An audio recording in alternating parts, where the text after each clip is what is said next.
It was the hardest decision that we ever had to make, whether or not Hardwired Island was worth 15 fucking dollary dues. We decided no. No, it goddamn isn't. Not after what we read in the main book. Hey there, everyone. Welcome to a Scum Live, where we're not covering Hardwired Island. Name's Adam. Nope, we pulled the Last Jedi on you. This is We Imset, we and we will be talking about subversed your Rome. expectation.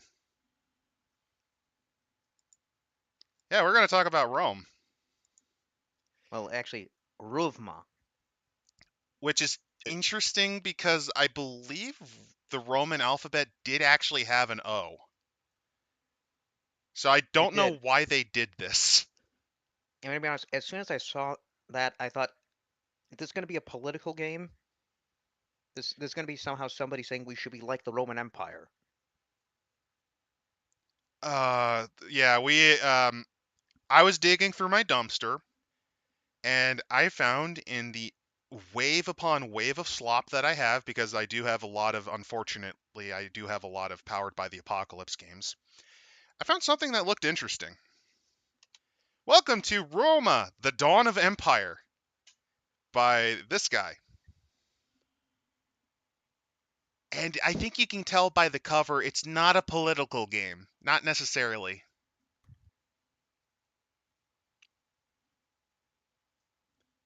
Hey, what's going on? Well, we're about to read Roma, the Dawn of Empire, a Powered by the Apocalypse game. It's made by a small gaming company called Azure Keep. They basically used the rights to essentially make something like Apocalypse World, but in the classical setting. And let's And scroll all the way and to the down to the point, introduction. they keep their contents in Roman numerals. Of I course I, they res do. I respect that. No, what I like is, look, the page count is all in Roman numerals too. Yes. Yeah, this is action focused for a Powered by the Apocalypse game. This is not going to go well, I think. Or maybe it will. Probably not. Could be. So, Citizen, the burgeoning Roman Empire. Just, change one of the letters. Just change one of the letters. You're fine. You're fine. if it works for Games Workshop, it can work for you. Roman Empire needs your help bringing civilization to the savages. Actually, that is not how the Roman Empire usually framed their wars. Do you want to know how they usually framed their wars? Hey, do you want land? Do you want money? Do you want to be a citizen? That is how they got their soldiers. The actual method is, they're coming right for us! Not even kidding. They usually would fight defensive wars where they attack first, to preemptively defend against the attacker. Not even kidding. That has been a thing that they've done for the longest of times, in that they will either fabricate a threat or they will make some weird excuse to say, we need to defensively improve ourselves by taking this piece of land. Yes, the Romans were specialists in defensive invasions. I thought it was also, shit, I need money. I need to avoid my gambling debts. That's how Gaul got conquered. I can't be arrested if I'm at war.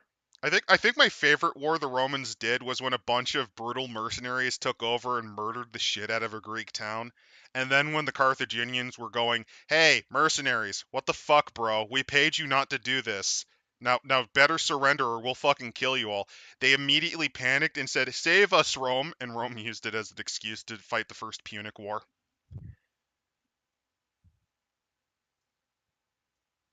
That's the best thing about Rome, is their ability to kind of invent excuses for why they're the victim.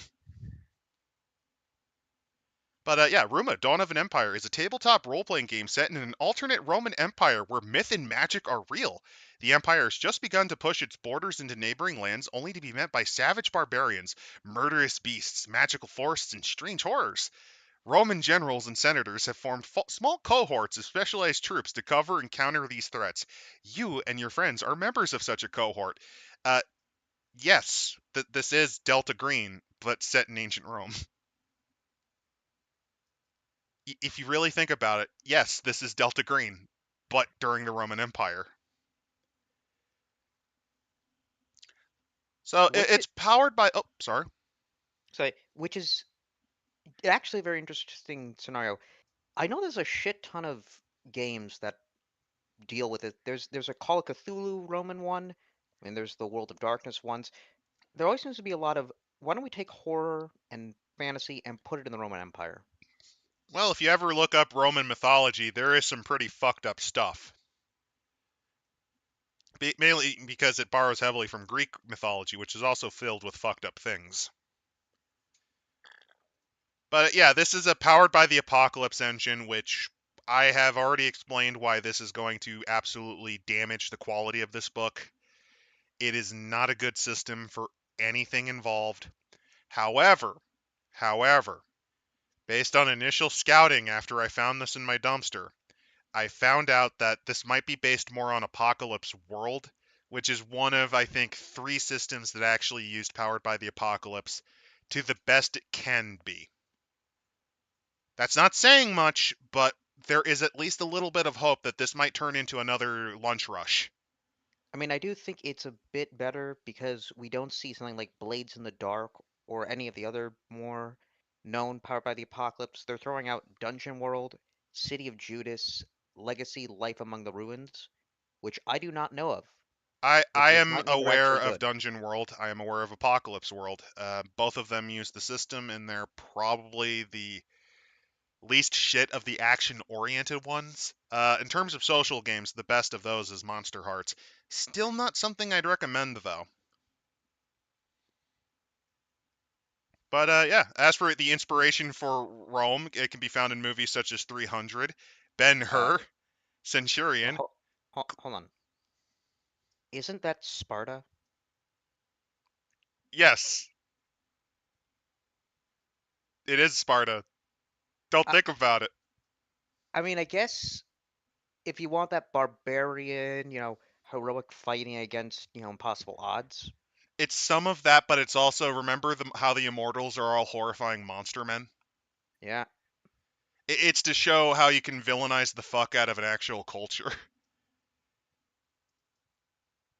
they do bring up the TV show Rome, Also, the Spartacus, terrible film Clash of the Titans. uh, The Oath of Empire, and the Vidios cycle by Harry Turtledove. Oh, Vidissos. So Harry Turtledove is not one of my favorite alternate history authors, mainly because he usually just kind of has things happen because he needs them to. His most infamous timeline is probably Timeline 191, where the plans for Atianum were never caught, so the Civil War ended in a stalemate. It eventually culminates in a southern version of Hitler named Jake Featherston.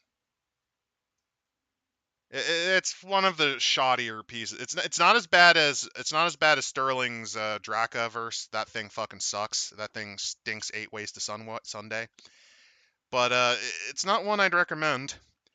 Also, very fitting that Rome and Spartacus were involved. Fun fact about Spartacus is that a lot of actors that are in it have just been in flop after flop after flop because hey, they did good on this TV show. Let's ruin their careers in movies. Also, Gladiator 2 unfortunately came out, and I already forgot everything about Gladiator 2 because it's just Gladiator but more forgettable. Did they at least remove the flat tops? If Sopranos taught me anything, it's that they didn't have flat tops in ancient Rome. I don't think they did. I don't think they remembered to. A note on the world of Ruma. The world of Ruma is loosely based on the Roman Empire, but is intentionally different. The game is set in an alternate world rather than alternate history. Roman history is vast and intricate, and many hold it dear to their hearts. The decision to make Ruma something similar but not the same is intended to be respectful of Roman and other real-world cultures and histories, while still providing a basis for the game's world. Translation: this allows you to in case an example, you can just make shit up and people won't be inclined to complain as much. This, I think, explains why they were using 300. Well, So but you can they didn't have the Triarii formations didn't exist anymore. Who gives a shit? It's Ruma. yeah. but also it's like so you can actually demonize the fuck out of other cultures. Yeah, without anyone getting offended. That's fair. Then we go over the Roman numerals. Well, you Uh, kind of have to because yeah, holy shit, this is complicated. try doing multiplication with this. The funniest thing is they also point out they have also noted that yes, there is no such thing as zero because there is no symbol for zero. Which actually gives me an interesting idea.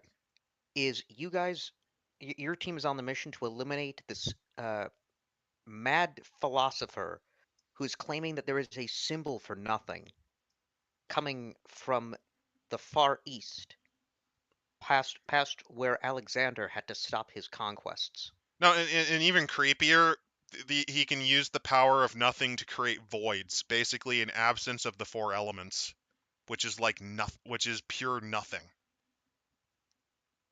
By simply asking you, what is one out of nothing? Just using the power of division to get rid of your weapons. So play the game. Two six-sided dice. You have your GM in this case called the Arbiter. Not a fan of that, but hey, you gotta have a fancy term for GM. It's I like it when it themes it. Like Yeah, Arbiter's probably the best term for that. it's like there's a reason why Dungeons and Dragons is a dungeon master. It themes it. Yeah, but usually they try to keep the term GM or something really stupid, and it kind of turns lame. Uh, then they go on to detail though how to do a role-playing game and going over the Powered by the Apocalypse system. Might want to up your volume a bit. We've been having a little bit of audio issues in the last 20 minutes, so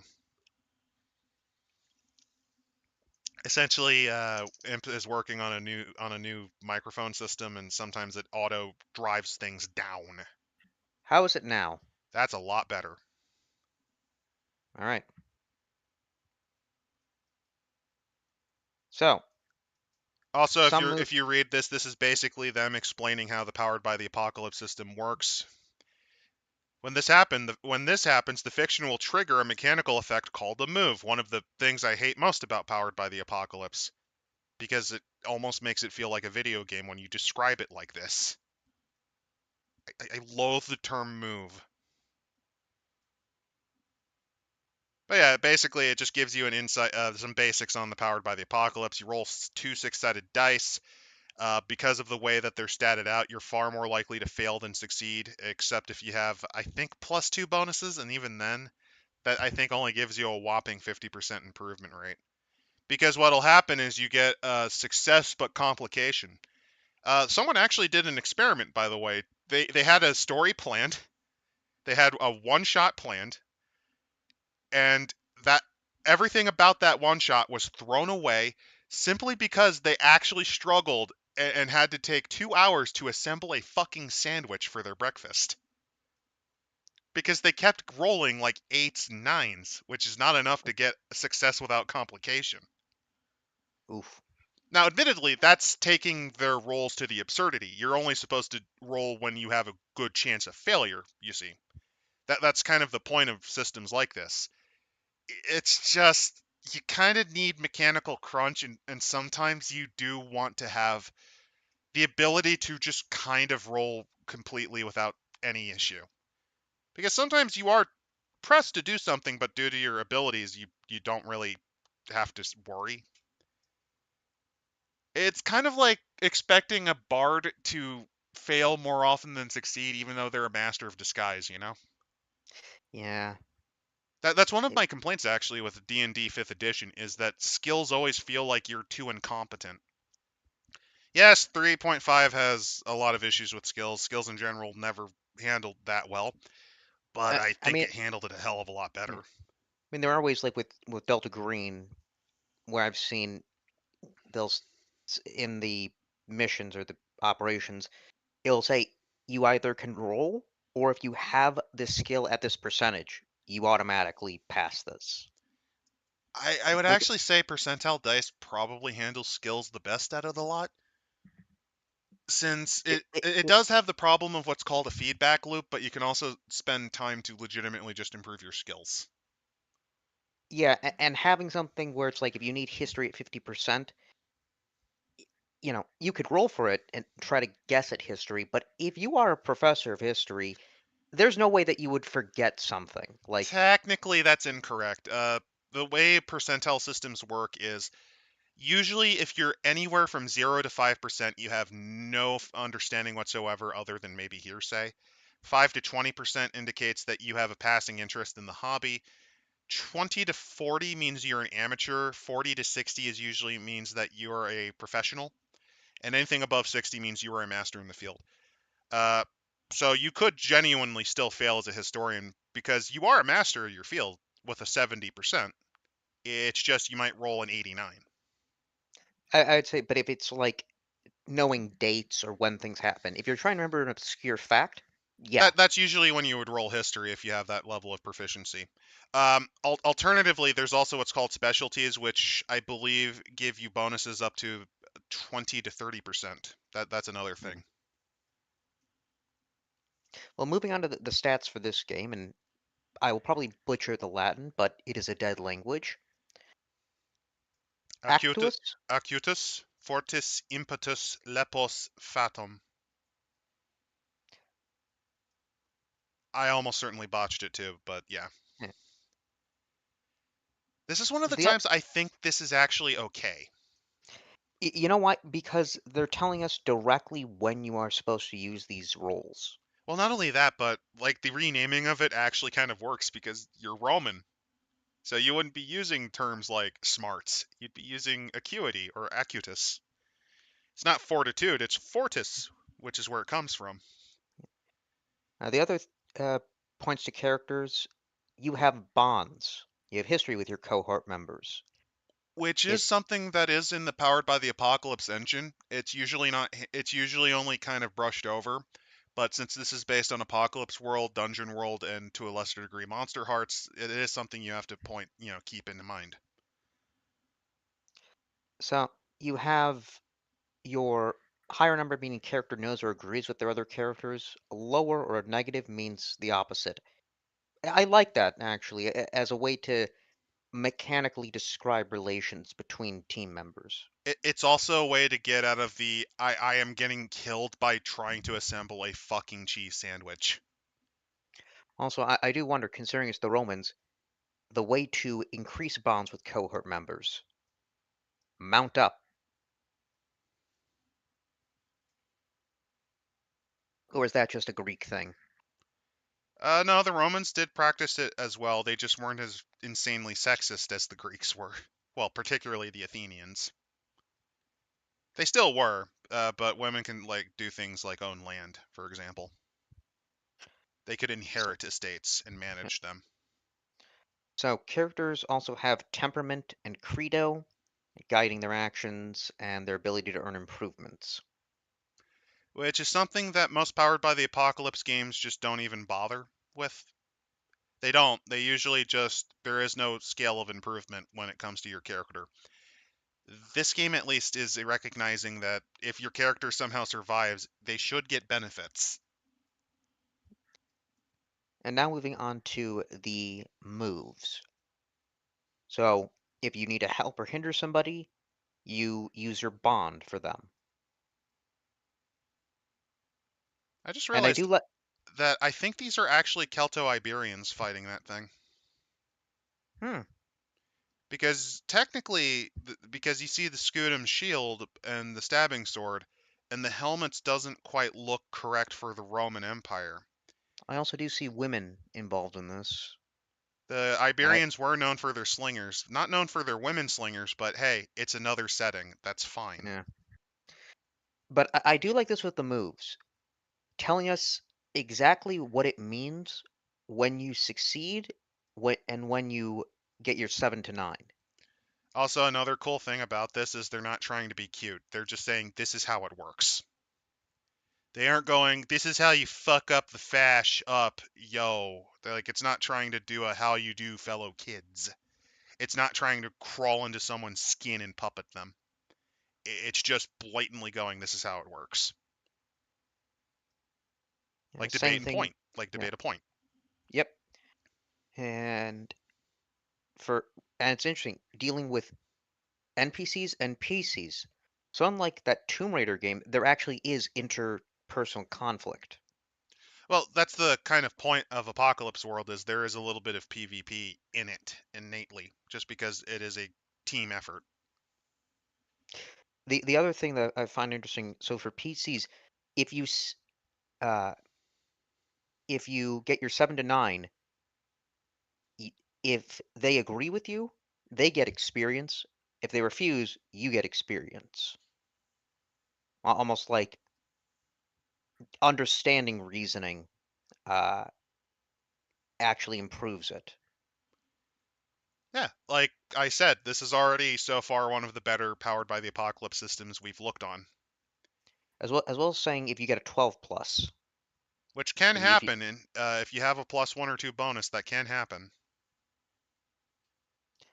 let's see. Next one, exchange blows. Actual combat, in this case, on a 10 plus, you inflict harm on the opponent. 7 to 9, you inflict harm and you suffer harm. Though if you attack at range, the enemy has no ranged weapons. You either move and put yourself in danger, you miss, or you reduce your ammo. Again, notice that there is more thought put into this system than we've seen in basically any other system. It's almost like they actually gave a shit. And it's not handing it off to the DM, right? The Arbiter in this case. Oh no, they have actual rules. Like they are formed and fixed, and you can build on them, but it's designed to be a complete game. This is the first version of this that we've seen. I imagine Apocalypse World and Dungeon World might do the same thing, but this is one of the first times we've actually ever seen them do this. Yeah. That's how tempting and lazy people who use Powered by the Apocalypse are. We have to, like, this is an example of someone actually trying to use the system. Ooh, and I like this. There's a move for overcoming adversity. It basically is a save roll depending on what you're facing. Which is So, also in the system natively, but again, they actually explain how it works.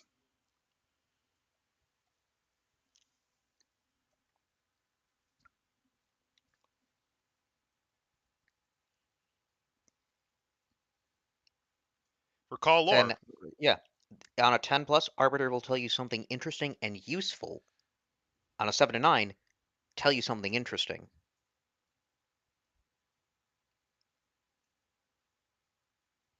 Also, there's a Again, little bit of anti-metagaming design in here with how do you know this. yep, that's very good. Again, notice that most of the mechanics are being foisted onto everyone, not just the GM having to make it up for them. By the way, that is a very old italic style helmet. Holy shit. Oh, That's actually really also, cute. also, question: if that's a dog with 2 heads, what do we? It's not a Cerberus. What would it be then? No clue. I will say that it's a cute nod to that Rome did actually use warhounds. Hmm. They were occasionally used mostly as terror factors. Yeah, I could definitely see that. There was also a battle once where the Romans actually sent a bunch of pigs that were covered in grease on fire at their enemy. No, it wasn't during the Jewish revolt. It was actually during, I believe, the Second Punic War. I wasn't thinking that, but well, actually, the smell could be distracting then. If you're wondering, it was specifically an anti-elephant measure. It was either during the Second Punic War or during one of the wars with the Diadochi. Mainly because the sight of flaming pigs would startle the elephants, which would disrupt the formation. I do find that kind of old world logic impressive. Well, Just I mean, the Romans really early on realized after getting their shit pushed in by elephants, they're powerful, yes, but they're also very skittish. So what better way than to scare the fuck out of them by sending something very distracting, awful smelling, and very loud. If they didn't have burning pigs, another thing that they would often do is they would aim for the legs. They would try to piss off the elephant by basically hurting them with their legs. Yeah, so far this is almost an actual game scroll killer. This Yeah. is easily the best we've seen in the system so far. And actually, next up, their tags. I actually do like the tags. They describe, how much ammo you have, how much you need to barter for. And I like this. They describe what being close is, what being far is. So far, several hundred feet, or the range at which a weapon such as a sling or a bow could be used. Close, melee range. Hand, meaning in arm's reach. That they're because this is a lot of theater of the mind. I think by adding these constraints, it does help to navigate a campaign or navigate a game. It also means that you can actually apply limitations. It's not just a pure power fantasy. For example, if you have an armor, it means that item subtracts that number of harm when you're wearing it. And barter, how much it costs to make anything. Like, this is something that it's really basic stuff. This is stuff that any RPG should have. But we have covered, I think, what was it, 4 or 5 different Powered by the Apocalypse games, maybe 6. This is the first one that we've actually looked at that fucking thought about this, at least to any strong degree.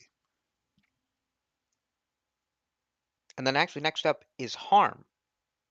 So you know how usually Hey, it's the harm, clock. yeah, but harm usually has meant in this game in which you can just talk somebody to death. Yeah, you can call them a loser until they die. It's pretty Yeah. great. This is only in combat. They outright say it is only in combat or a natural effect. Because in the base Powered by the Apocalypse system, you can legitimately kill someone by misusing their pronouns to death.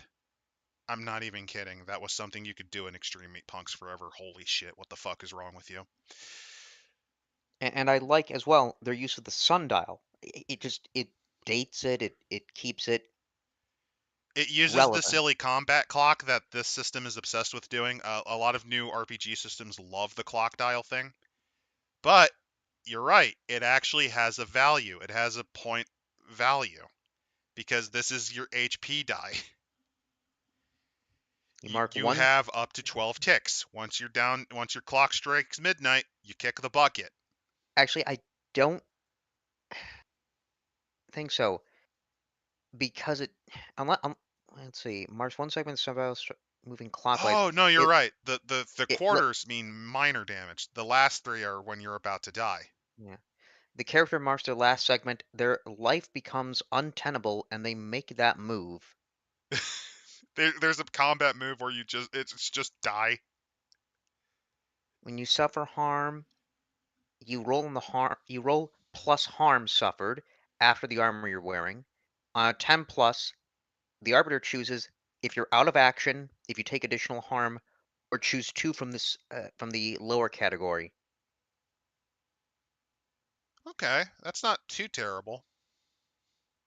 And if you miss, you actually gain harm as long as the arbiter chooses one of the penalties. That's actually it's now because it keeps it in the arbiter's, I guess, possession of what to do with the character. And rather than, oh, you would die in this case, no, you may suffer something, but you actually gain something back. I guess the other thing is that you have you have the fact that your penalty is uh, cumulative. So the more damage you take, the more likely it is that you will be out of action. Yeah, that's actually pretty neat. I wonder if they're taking that because I see that a lot in a lot of skirmish games. That might have been where they picked it up from. Yeah. Um, This if you also inflict, could be, I don't know when this was made, so it might have been, what is it, Blades in the Dark, the Shadow Dark system. It might be a little bit from Shadow Dark. if you inflict harm on another player, they get plus one bond with you. which I guess a bit confusing. Well, no, because you'll remember the guy that stabbed you. Yeah, but wouldn't that make it harder for you to work with them? Shouldn't that be a minus? I think it's because bonds can be negative too. Keep that in mind. I think it's in the sense that you will remember the dude who stabbed you. Yeah. I do like what Scrollkiller is saying here, that this is designed for telling stories about people, not a quick adventure as a bunch of special super snowflake OCs of yourself during adult pretend. Oh yeah, especially since when your life becomes untenable when the clock strikes midnight. So after you go through the not so bad results and into. By the way, once you get past 6, from 6 to 9, when you take that harm, you have to have help. Basically, the first 2 are free. The next batch aren't. And you either get a permanent penalty, and I like terms shattered, broken, crippled, disfigured, haunted, reflecting the factor or the that you're focusing on. I mean, I believe what impetus is strength, Yeah, impetus is your or no, it's physical ability, and yeah, impetuousness. or Lepos like is your charisma. yeah, so disfigured makes complete sense. Broken, your whole thing is durability. You were broken. Shattered, your And brain no longer work too good.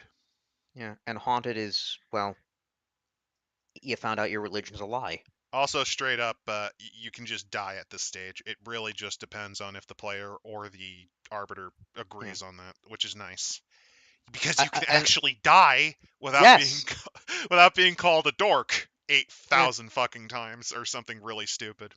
and I would say wouldn't change to a new playbook be the same thing as dying? I don't know what change to a new playbook means. I think what it could mean is that you do make a new character, but that character is now an NPC. It's either that or maybe you suffer a complete personality reversal. Like you go through you full on snap and you have to do something different. Like you can't continue with that life. Hmm, yeah. Maybe like it's a full on you've snapped and ran away. Also, thanks Squirrel Killer. I'm gonna always forget which one's which because Fortune in the Dark and Shadow Dark just sound like the fucking same thing to me. Let's see. You have the I ability know to it's not, recover. but I just like it just blurs together. Yeah. Uh, if you have time to recover and you do not have harm beyond 9, you roll your Fortis.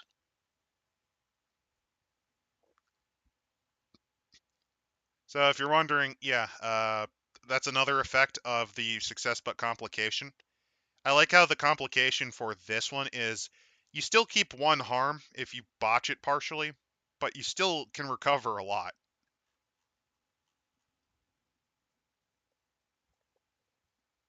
Oh, it changes out your class. Neat. Ah, So yeah, I was right. You basically suffer a complete psychological shattering and become someone new. you become the first Phineas Gage after you get a spear shoved through your head. Yeah, I mean, or you could just say that your character drops dead. So, treating harm. Er, When you have time and materials to stabilize another or heal harm past 9, spend stock from a medicinical kit and roll stock spent. Take +1 to this roll if you're a medicus or have prepared for the inevitable. Triarius move. Oh shit, do we actually have Triari? That's why they have the Sparta line, because the Triarii. So, really short, I covered this in Requiem for Rome. But since this is based on the Roman Empire, but whatever the fuck they want, that means that they aren't just tied to the legionnaire system that Marius came up with. That means we might be seeing some of the older systems like Hastati, Principe, and Triarii. And Triarii were the oldest and most experienced soldiers in a unit. There is an actual Roman saying called going down to the Triarii, or bring out the Triarii, which means you're fighting to the bitter end, because that's when they were brought out. Since, while they are the most experienced, they're also the oldest of the units. As in, on average, they're over 30, they're a bit over the hill. So if you're banging them out, you're either trying to clinch the win, or trying to escape from defeat. Which I think is that's a really cool reference. And I have to give the creators of this a lot of credit. This is the best that it can be with the system they are using.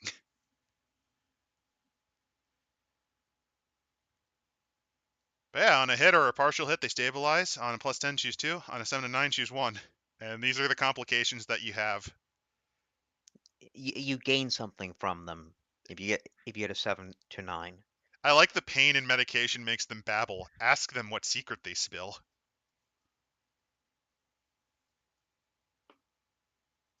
This is again forcing the player to reveal something.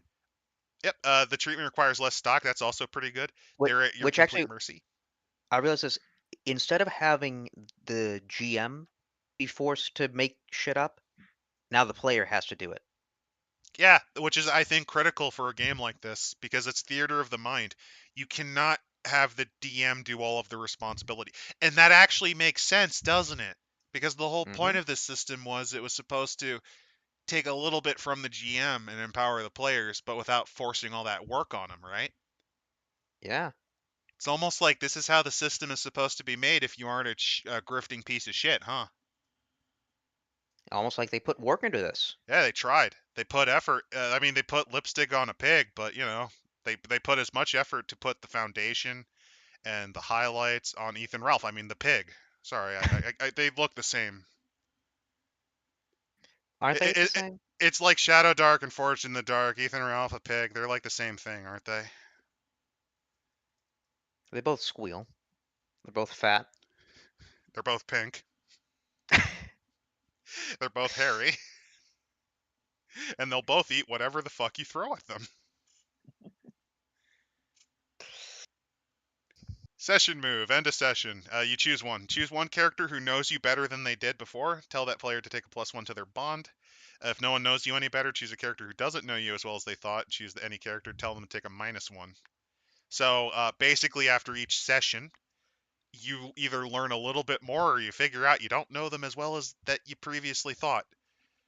Yeah, The way this is coming off is it kind of reminds me a bit of Band of Brothers, where it's like you have an ensemble cast of people that move and replace depending on the conflict. And I it's just, feel like that might be what they're going for. it's almost kind of, I wouldn't say worm's eye view since I haven't seen the setting in full, but you could totally do like a Black Banner Legion sort of story. There was this old fantasy series where it's like a worm's eye view where you're playing as part of a mercenary band, where the characters are a mercenary band that has no idea what the fuck they're doing, but they're contracted to fight these godlike beings. Hmm. Essentially, it's a Really? pretty cool. It's a pretty cool system. Pretty cool series. And the next up is improvement. So the way improvement is done is marking experience. You do that if you made a move and miss, Hmm. resetting a bond, following your temperament, following credo. Move makes tells them to mark experience. When they have 7 experience, erase all experience, and choose one of the available improvements in their playbook. Each improvement can only be chosen once. Some options do not become available until the character has chosen 5 of the initial options. This is an actual game. This is actually experience. This is leveling up. You can actually level up in a Powered by the Apocalypse game. I think hell might have frozen over because we are witnessing something that has never been seen before in any of the games we have looked at before this point. You are seeing what happens when people actually give a shit and put effort into fixing the system into what they want it to do. This is the point of Powered by the Apocalypse, at least to advocates. You take the base system, and then what you do is you convert it based on your needs. You don't just slap it on willy fucking nilly and then just say good enough. You actually plan out and figure out how this shit works.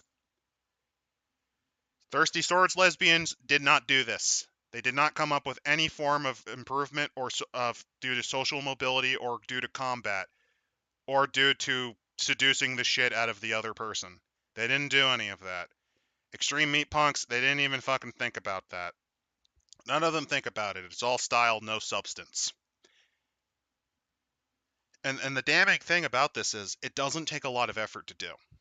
Like you can tell it doesn't take a lot of effort. You want to know why? Because these modifications would take less than a few hours per element. Yeah, you know what I realized? Like the Tomb Raider game. This Bond shit could absolutely work in there. It would have worked amazingly well because you could have, especially between NPCs and PCs or just between the party, because you can do, especially in a Tomb Raider game, the arc of betrayal. You can play it like Mission Impossible, where the person that you thought was on your side wasn't, and vice versa, and you find and break new bonds and shit. That's what Monster Hearts, by the way, also does. Apparently, Candela Obscura also had progression systems, Yeah, but but it's like some Forged in the Dark bullshit, and it's like completely forgettable. I don't remember a single fucking thing from that book. I'm gonna be completely blunt. We did Candela Obscura as a stream a while back. I don't remember anything from that book. I just remember that it had the most sexist and yeah, hating of homosexuality religion I have ever seen in my life. it literally And it was was the trying to be more progressive than yeah, Christianity, which is the funniest thing. It's stricter than Islam. it by the rules of it. I think it was literally a cult that focused on It was like the father, the families and mother, children. and child, or It, the breadwinner, life giver, and the scion, or whatever. that and I believe either them or Hardwired Island had the most incompetent government system. Oh no, both were horribly incompetent. Hardwired Island was basically an Australian's poor understanding of the American political system.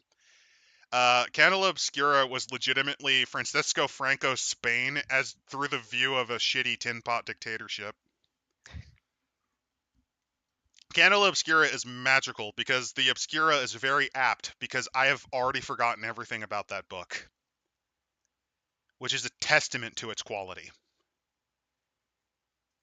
Roma, on the other hand, is a testament to how you can put lipstick on a pig. Because this is actually I actually would be inclined to want to try to run this as a game so far, just from the first 10% that we've covered. Well, let's continue onward. They give us now examples of creating other players, changing the playbooks, changing religious cults. Yeah, that's another thing. Cults, you can change your deity. They they have religion, they have lore, they have stuff. God, I imagine if say, Thirsty Swords Lesbian actually decided to focus on maybe one or two settings per splat. Like you have a core setting, and then the next book they made, Advanced Lovers and Lesbians, was a different setting. Imagine all of the time you could have spent actually building mechanics and how your characters can progress. No, I'm genuinely starting to kind of. This is actually growing on me because this is Roman yeah. Delta Green, and while I'm not a Uh, fan of the game system, it's fine. So This is I the did. best I've ever seen of Powered by the Apocalypse, and I can actually understand how this thing works, and it feels like a game, and it feels like something I can do for short campaigns if you just don't feel like doing anything more complicated. I moved on to the example of play just because they have I love their the their Romans fighting the Celts here. yeah That's pretty great. the the names of the characters: Sextus Livius Miranda, Hastatus, and Initiative Minerva. Oh my god, they actually are doing the three lines of Roman. Like this is Yeah. classic. It's Roman Empire, but the system of combat they're doing is legitimately from deep within the Republic. Like this is the stuff that fought the Carthaginians in the First Punic War. So Lucia Horatia Regula, an augur, initiated the So sisters. an augur is the Romans were very much obsessed with prophecy and divination. An augur is a person who specializes in reading portents and signs. In particular, they're well known for dissecting animals and reading their guts. And then finally was Marcia, a gladiator, and initiative Mars. So yeah, gladiatorial fighting is legitimately the pro wrestling of that time period. You could get action figures. You could legitimately. I've mentioned this in Requiem for Rome very quickly. You could have like Marcus Aurelius recommends to you the burger, and it's like the Roman burger, which they did have one. You can get toys of Marcus. You could get toys of Marcia. Marcia could actually advertise a specific horse racing team or like a stable or like a type of sandal. Like I'm not even kidding. That's the sort of shit you can do. Sorry, it's just I you can tell that there is thought put into this, and I like it. Yeah, the going to the personae, like have player principles to play as a different character, address characters by their name, be bold, respect other players. Characters can hold grudges against each other, but players should not. And this Res- is doing more to cull issues in gaming tables than any other fucking grift system. This is more effort put into stopping bad tabletopping than any of those BDSM inspired X cards and safe words and shit like that. Also, yes, if you're wondering, the X cards and flag systems and the trigger warning words that they use in gaming, that's all from BDSM. That's all from BDSM. In reality, a good session zero can get rid of most of the issues. You can also just ask to abbreviate in case something bad happens. It can happen. I have mentioned once that it did happen during a campaign where we accidentally squicked out one of our players. It can happen. Just like even if you yeah. do a fronts up warning or even if you know them well, sometimes it just pops up, but you don't need to borrow from bondage clubs to do this correctly. Also, yes, Yeah. Romans were superstitious, but they would try to cheat the system. Yes. It was not uncommon for them to have multiple animals on hand available immediately, either to release in the air to study their flight patterns, because that is something augurs can do, or to kill them, read their guts, and then when you get a bad result, you just get rid of them and just do another one. Ah, these guts are far more auspicious. They'll also like invent actual signs of auspiciousness just to really like further deny things. The Romans also were known for doing psyop campaigns where they would try to fuck with the enemies by basically fulfilling their own bad signs. They've done that a few times. That is that's genius. They're great. Like there's a reason they managed to conquer most of the ancient world, at least in the Mediterranean basin. So moving on to the character creation, I do like this. They do bring up a note on gender roles, saying it was a patriarchal society. Um, it was not unheard of for a woman to hold traditional male positions, but these were This the did happen a exception. lot. This did happen a lot traditionally if there was no male heir. Or what Yeah. they would do is they inherited a great estate because widows were allowed to hold land in Rome. They would use that to subtly influence. They were also known for taking young and, relatively pliable boys and just essentially guiding them to be their mouthpiece. In fact, But several Roman emperors were essentially put on the throne specifically because it allowed their mothers or their aunts to speak through them. I do like this though. Not only do they say it's an exceptional rule, but often exemplary in their ability, Oh yeah, they're which usually makes considered sense. among their best. And of course, if you're trying to play as this very expressive and you know, like playing as a character, yeah, you're gonna be the best that you can be. And what can you be? An architectus. Well, before you, they also mentioned that even if it does make you too uncomfortable, you can just retcon this. So don't complain. You can literally change Yeah. the world setting to be more egalitarian. So the playbooks, architectus, and I do like this. They also say what their specialty is. So an architectus is an engineer. They rely on actus. Yep, acutus, which Uh, is their brains. They yep. think. Augur, decanus. Yeah, You are a you are decanus, if you're wondering, that specifically is a commander of 10 men. There are 10 uh, decani in a century. except they apparently command a squad of 8 Roman soldiers. Well, A yes, con a because there's a second consular. person in that 10 that is technically an officer as well. Your replacement in the event things go wrong. Ah, yeah. Equus. So, here's the thing. Romans never really had a strong horseman tradition. They had horsemen traditionally, but they were never that impressive. It was more of a nobleman's sport. And even then, they were not as notorious, like legitimately. Even in the Italian peoples, their horsemen were not that good. Like the Campanians were known for better horsemen, as were the Tarentines. And plus, after Caligula, they were a competition in the Roman Senate. Oh yeah, genuinely. In fact, they probably would have been better. But the Romans cottoned on really early that horses were useful, so they were usually used as support. The noblemen were used in support, and also they would hire what are known as auxilia to cover for their weaknesses. Let's see. You have gladiators, Hastatus. So Which, Hastati are the youngest of the. There are 3 levels of recruitment. I'm surprised do they have Principe? No, they don't. uh, Okay. they don't. So Hastatus are the young guns of the 3-line unit. They are the youngest. They are the least equipped because they have just been conscripted for their long term of service. Then, after a certain period of time and after a certain amount of wealth, you could become what is known as a Principe, which is the second line. They are traditionally the bread and butter of a unit like this because they have the best mixture of experience, youth, and equipment. Then there are Triarii, which are usually the oldest of the lot, most experienced. They also, because of their age and prior injuries, tend to not fight as well. They are known for using big fuck off spears because they are the spear wall.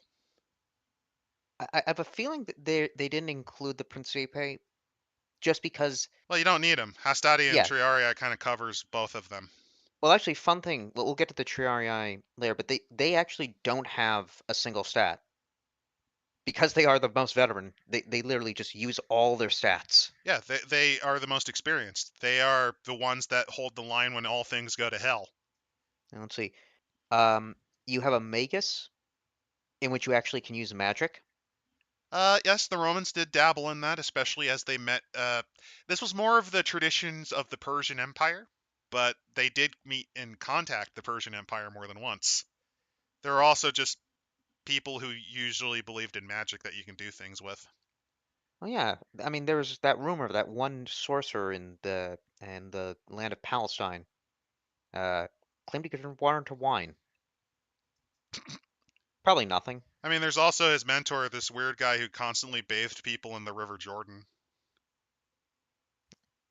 Let's see. You have the There was also Medicus. this guy who claimed to be the son of El, aka Lucifer. Yeah, That's why he Uh, became one of the many names of Satan, because there was another messianic figure at the exact same time yeah. period. Uh, you have the Medicus, Prado, which is outlaws.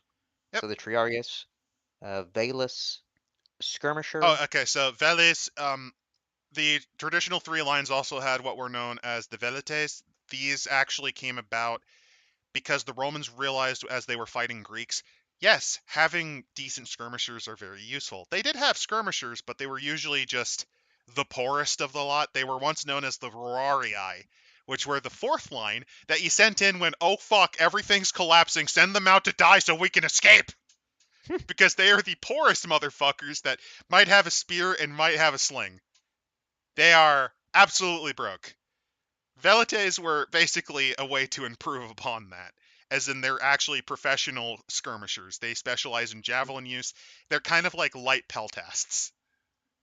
and then we have our Venator auxiliaries, Yeah, Venator is just a term for basically scouts. They are very commonly tied with the Velites. and then let's see what the character creation. Next Ah, up the is four temperaments. humors. Perfect. The four humors, yes, choleric, melancholic, phlegmatic, and sanguine.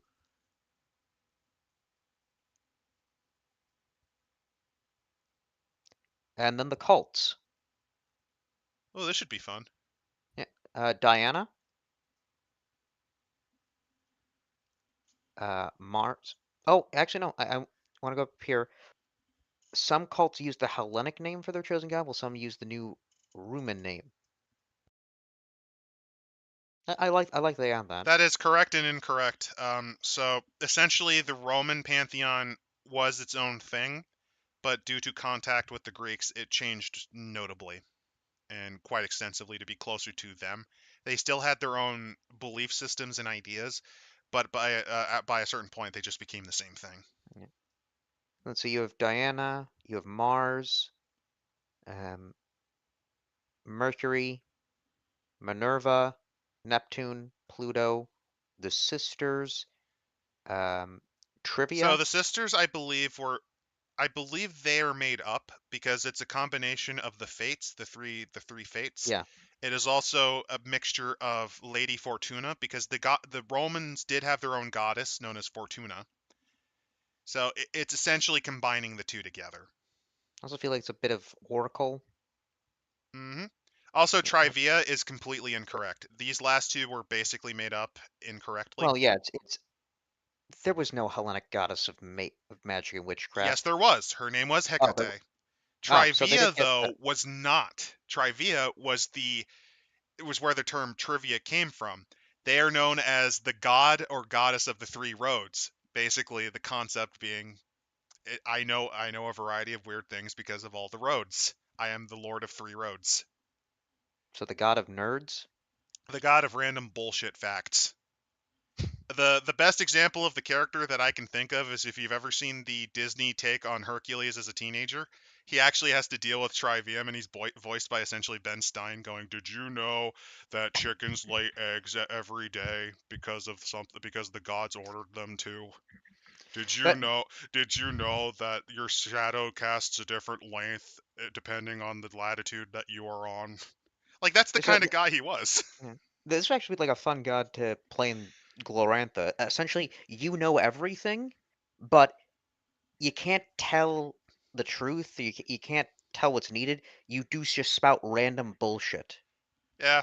So Trivia and Hecate are not really combinable. It's possible later on Trivia became combined, but I don't think so. I think Trivia was that's where the term trivia came from. Yeah. Um, you have Venus. You have Vulcan, Yep. and then you have the Faithless. The Whether funniest thing about this is, yes, atheism did exist to a degree during this time period. It's just it never was very popular because, well, when a lot of yeah. weird things happen, you kind of have to assume there is some divinity because you can't really confirm a negative. Well, you know, since this is supposed to be the Roman Empire, I would have added a Christian uh, cult. That would have been cool. They should have added a Christian cult. They could have That added the Syrian the Syrian solar deity that eventually became Sol Invictus. mm, Sol Invictus would have been a good I one to I would add. have gone maybe with some of the Egyptian cults. Although The consi- cult of Isis was very popular in Rome. Yes. though I would actually make them an antagonist. I Oh, feel they like might that'd be be. more appropriate. Yeah. We'll see. But then let's see. You have because of a cult, you have cult Wait, no, moves. no. There is one thing I do have to complain about actually in the cults they listed. There is one thing I have to complain about. Actually, there's two things I have to complain about. Why is there no Juno and Jupiter? Oh. You don't have why is there no Vesta, by the way? So, for those wondering, Juno and Jupiter are also known as, in order, Hera and Zeus. And then Vesta is the goddess of the hearth and also where the term Vestal Virgins came from. I do think it's a bit unfortunate those were not added. This is just a minor nitpick, though. I do like the Yeah. choices that were selected. I'm wondering maybe the cult moves might affect that. They might have been a case of we could have added them, but we felt like the gods and goddesses we added already covered them. Yeah. It is something that I would have probably brought in though. So like for A Christian Diana, cult would have been pretty whatever in most scenarios, even if you had the Lovecraftian bullshit. No, no, you don't understand. Christians during this time period were like full-on millenarian death cultists that were actively trying to pick fights with Roman authorities so they could be killed, so they could go to heaven. yeah, that's the thing. This is the area or the time period of millenarianism within the Jewish lands. Oh yeah, They and legitimately there are thought the several. end of the they thought the end of the world was coming, that there would be a final war between the army of light and the army of darkness. So you could have some crazy. again, if, going by like a Delta Green thing, there is this cult going around in Rome promoting the end of the world and actively trying to start it. Yeah, you could have had like you could have had one of the Jewish radical cults, or you could have the Samaritans. You could have the Essenes, which are early Jewish converts to Christianity or And Messianic if Jews. They exist.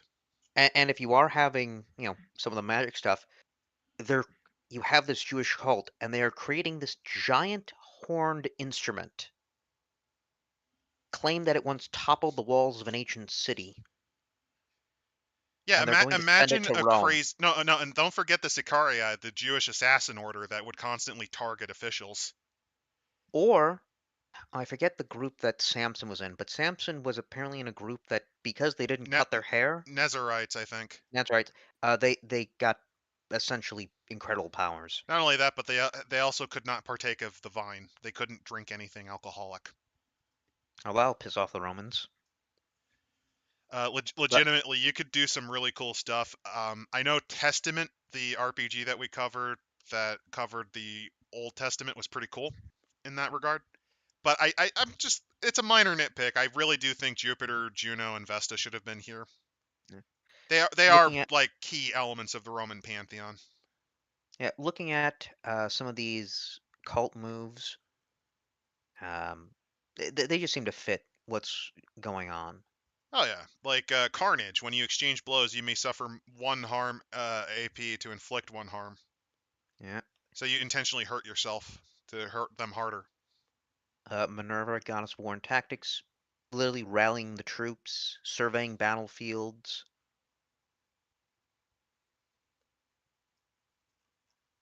Neptune, god of Some, water and seas, like a fish, you can swim twice as fast and hold your breath twice as long as a normal person.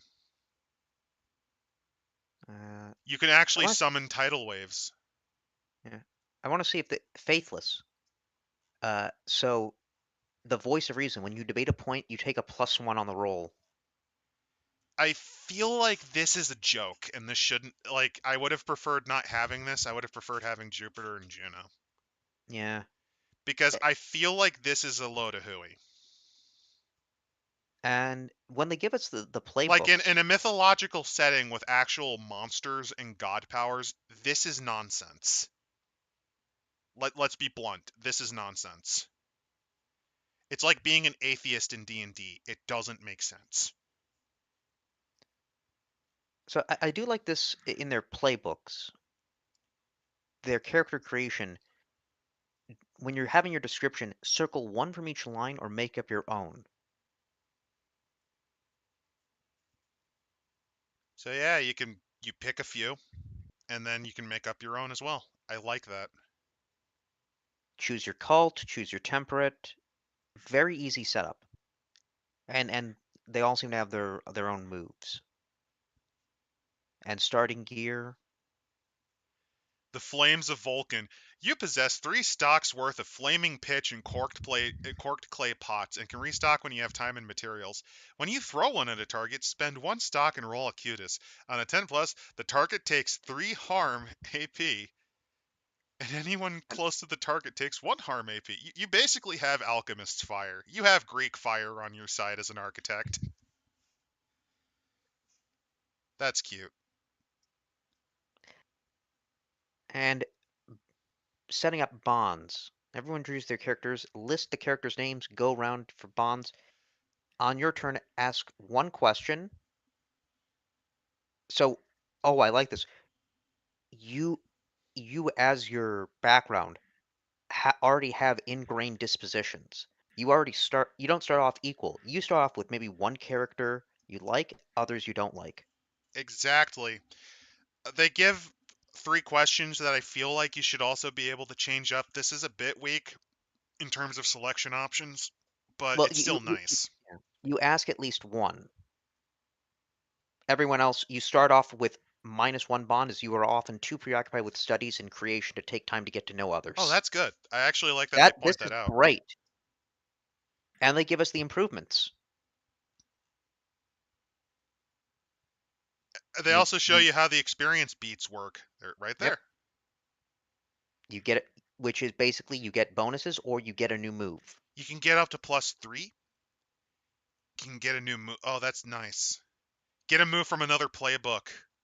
Yeah, and you may choose the following after you've taken 5, which is to get 1 in any stat, change playbook, change cult. Because I do believe that you keep, like, your experience or not your you keep let me look back up with the character creation, because I think now this plays into effect of You can improve changing your character. moves. They don't really describe how those moves change or improve, but it's still nice. Well, no, because you can only pick, I think, like, 1 move. Like all those moves we have for No, your but character or advance your them. cult. Specifically, get a move. It's not that. It's from the Oh, I advanced think one. Choose 3 because if basic you moves it and advance them. that was because if you got, like, your 12 plus rolls. Oh. Oh, as in you get a +1 straight up. Okay. So you get specializations. Okay, I was just wondering about that. Let's see next, This augur. series is a bit little. This one's a Yeah. little bit shaky in terms of how they're describing it, but I like what they're doing with it. I like with the bond. Like there are some characters that seem to have better at making bonds than others. By the way, the augur moves include ancestral knowledge, the bonds of fellowship, divine The, protection, precognition, and vision of death. though it does see, I'm looking at the improvements. They do seem to be the same. Visions of death. Roll Fatum on a 10 plus. Name one NPC who will die and one who will live. The Arbiter will make Ooh. your vision come true if possible. On a miss, you foresee your own death. Oh no. And take a -1 ongoing until the battle ends. I, I really like the Augur. That's a cool idea. Which of you have I foreseen your doom? Which of you I have not seen your future? Which of you do I dream of every night? And because you see visions of everyone's fate, you actually have better bonds compared to the Architect. I do like this with the deaconess. You start off with your contubernarium, and you basically you have a small gang of soldiers that stay with you.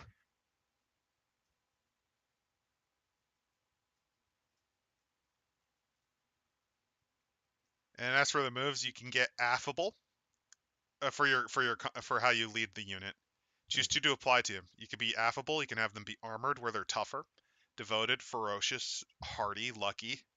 Have pylums, which is very useful. Testudo. You and your gang gain a +1 armor when everyone's in hand range.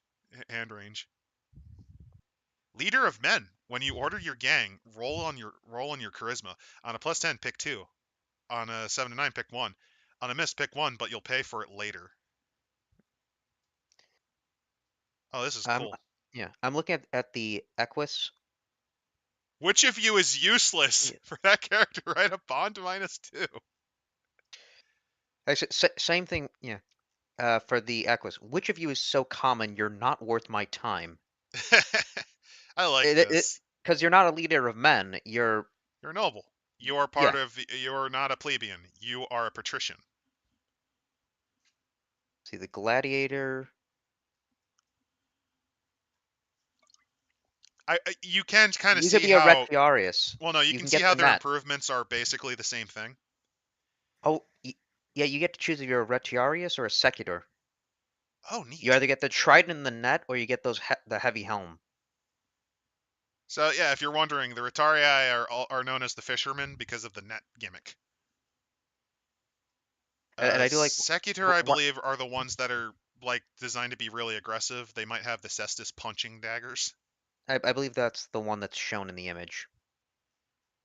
Yep, that's their example of a Secutor. And I do like for the bonds.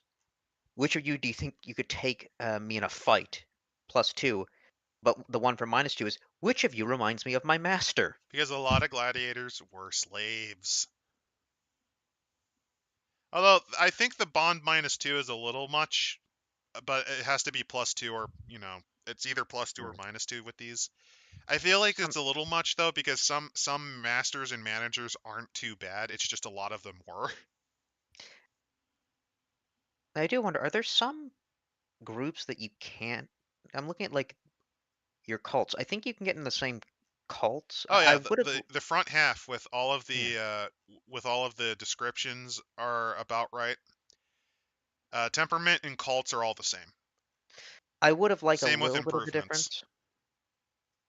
I've noticed that the improvements are basically the same except for the type of moves you can Yeah, pick up. yeah.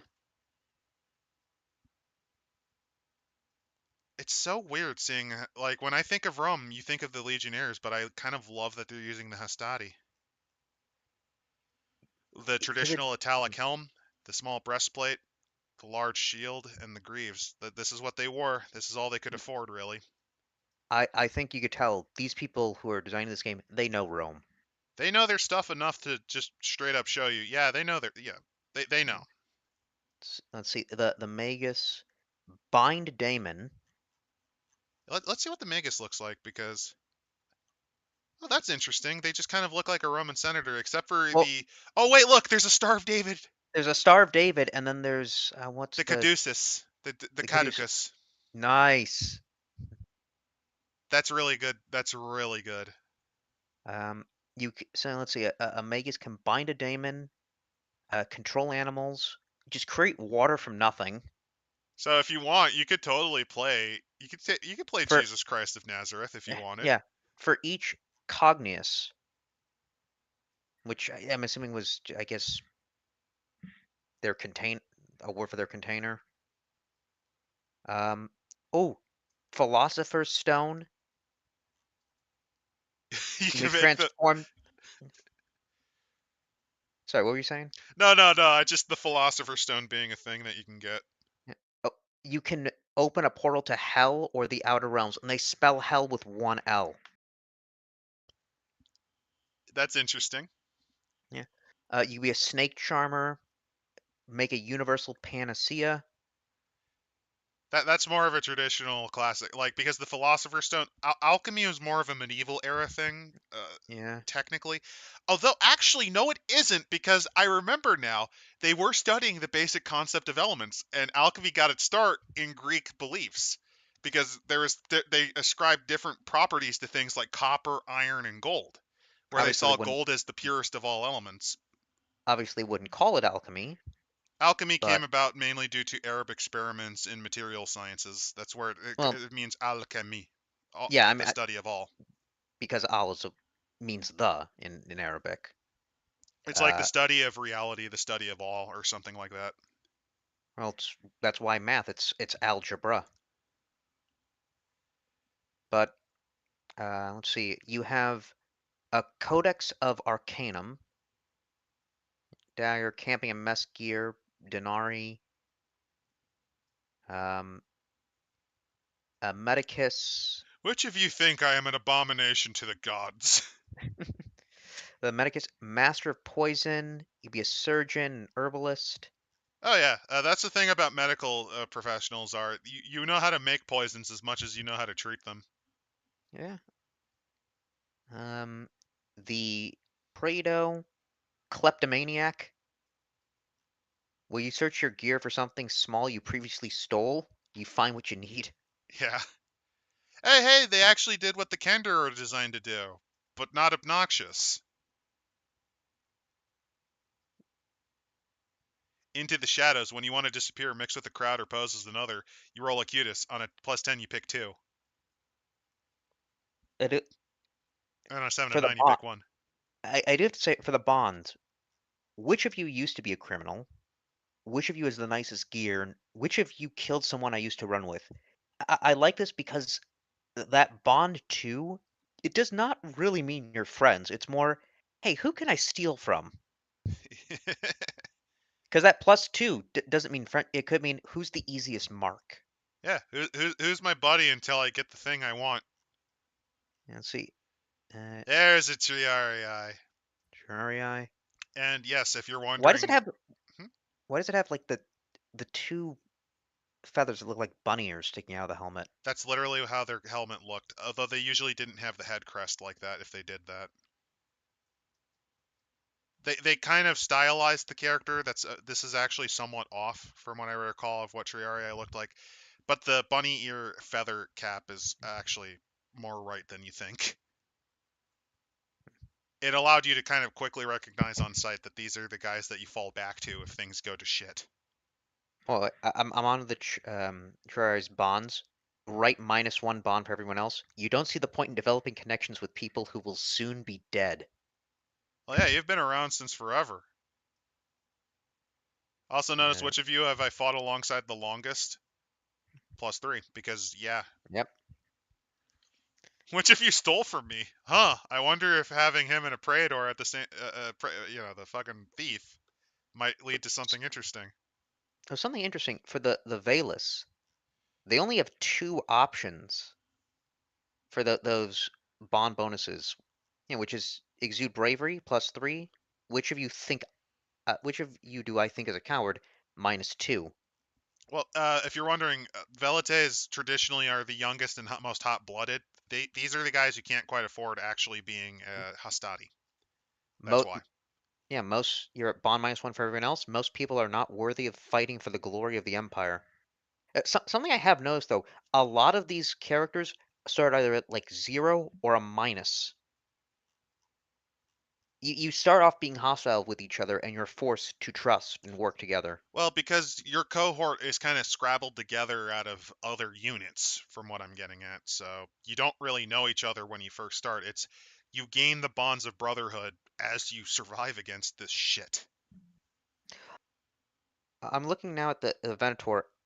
I the two-headed dog. It is a Cerebi. Oh, it is, huh? Yeah, well they say it's one of the Venator moves, Son of Hades, master of the twin-headed Cerebi hound. That's pretty cool. Also, I like how they chose to depict this one as similar to Diana, very much Artemis inspired. Yeah.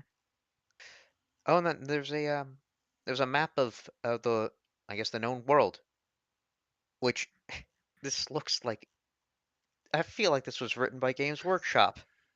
Graphics design is my passion. No, it's the names. Ruma, the lands of the Herman, the Kellic tribes, Avalon, Numidia with a Y, the rulers of Hellas, Illyricum, the lands of the Rus, Well, that one's a bit Egypt. spoilery because Mm, technically the Slavs were not really known, yeah, like legitimately. That was more Perso-Iranic steppe people. let's see. Oh yeah, Persia with a Y. Persia with a Y. This has strong Warhammer Fantasy Third Edition energy. Warhammer Fantasy Third Edition. No, this is modern 40K. This is True, the shit you'd see out of the Age of Strife. true. They don't give a shit. What when they decided what would America be called, tens of thousands of years in the future? American, No, America, just America. American hives, Yep. And then lands of Egypt the with Hirmen. the- with with an A at the beginning. Oh man, and I thought I was uncreative with names. This makes me feel much better. It is such a beautiful shitpost. My Mundus. one regret is they don't have Thrace. Like I don't it's know. Thrace, but they spell it with a sh, Thrace, or something really stupid. Yeah. If Uh, you're wondering, Thrace is around where Bulgaria is. yeah. Oh, Also I like this. no Mauritania. A bit sad that they killed off the Carthaginians. I'd have loved to have seen them call it the New City, the Blight of the New City. The Salted Lands. If you're wondering, it's because Carthage legitimately means in Phoenician the New City, Kart Hadast. Actually, I do like this. There's a fucking island off of Iberia. Oh, that's cute. They added this little island here just because. They also added one off the coast of Brittany. I want to see what else that they may have screwed up. I mean, it does look that Cyprus is actually encroaching and penetrating Anatolia. No, they got the islands mostly correct. I like how Greece is just absolutely fucking Shrek'd though. It's just an archipelago. Well, I'm looking at this timeline, and yeah, so Mundus, their history. 10,000 years ago, Saturn and the other Titans are defeated by Jupiter. Because remember, in Latin, the J begins with an I. Well, the letter J never existed. Uh, It's the a, same as uh, the letter U. Instead of U, they used V. Jupiter puts down an uprising by the giants, exiles and Tartarus. That happened. It's known as the We then, yeah, Gigantomachy. we then jump to the fall of Troy. Because you don't need to know what happened elsewhere. Eh, Then Aeneas. Aeneas founds the city of Alba Longa on the Rumen Peninsula. Which is actually both correct and incorrect. They also usually reference Dido, if I recall, when they talk about their foundings. Oh, year zero. The city of Rome was founded by Romulus after he slays his brother Remus in a dispute over the city's location. Which genuinely happened, and this is actually, if you've ever heard of the term ad urbi condita, that is the original dating period the Romans used. It meant at the date of the city's founding. Their calendar was based on the founding of the city. So this is actually completely correct. Okay, Romulus became a god. Quiniris. It is thought that that is actually a possibility that Romulus was treated as a deity at some point, And then we get the king of Ruma, founding of the Roman Republic, Battle of which is actually based on the overthrow of the yeah, Etruscans, because the Etruscans for a while ruled them. yeah. Let's see. Battle of Thermopylae, uh, sack of Rome by Calic warbands. Yep, that is one of the most memorable periods and why they are very much aggressive. Yeah. King Alexandros of Hellas dies in Babylon. Punic Wars. Carthage with a K. Carthage with a K. They fight their rival Carthage. Carthage is destroyed. To Uh, prevent Persian invasions, the Greeks destroyed their own fucking country. by opening a portal to hell. That's dope. Okay, That that's slaps. metal. You can't complain about that. The gods moved Mount Olympus from the ruins of Hellas to the hills outside the city of Rome. They just we just take Mount not Olympus, Olympos. Take Mount Olympos and push it somewhere else. Either that or the Romans just looted the shit out of the ruins and just claimed they didn't. Julius Caesar returns to Rome from campaigns in Kel and declares himself emperor. He never did that, Ne- actually, but Wait, fair enough. Gnaeus Pompeius Magnus, backed by the Senate Yeah, and his that army that of is his name, Gnaeus Pompeius the Great. yep, Pompey the Great. We mentioned him. and yep, the Battle of Amunia. Egyptian chronomancers and constructs stemmed the tide in a deadly battle with the Seventh Roman Legion. Yes, Oh, they're sphinxes. We get sphinxes. oh, that's actually neat.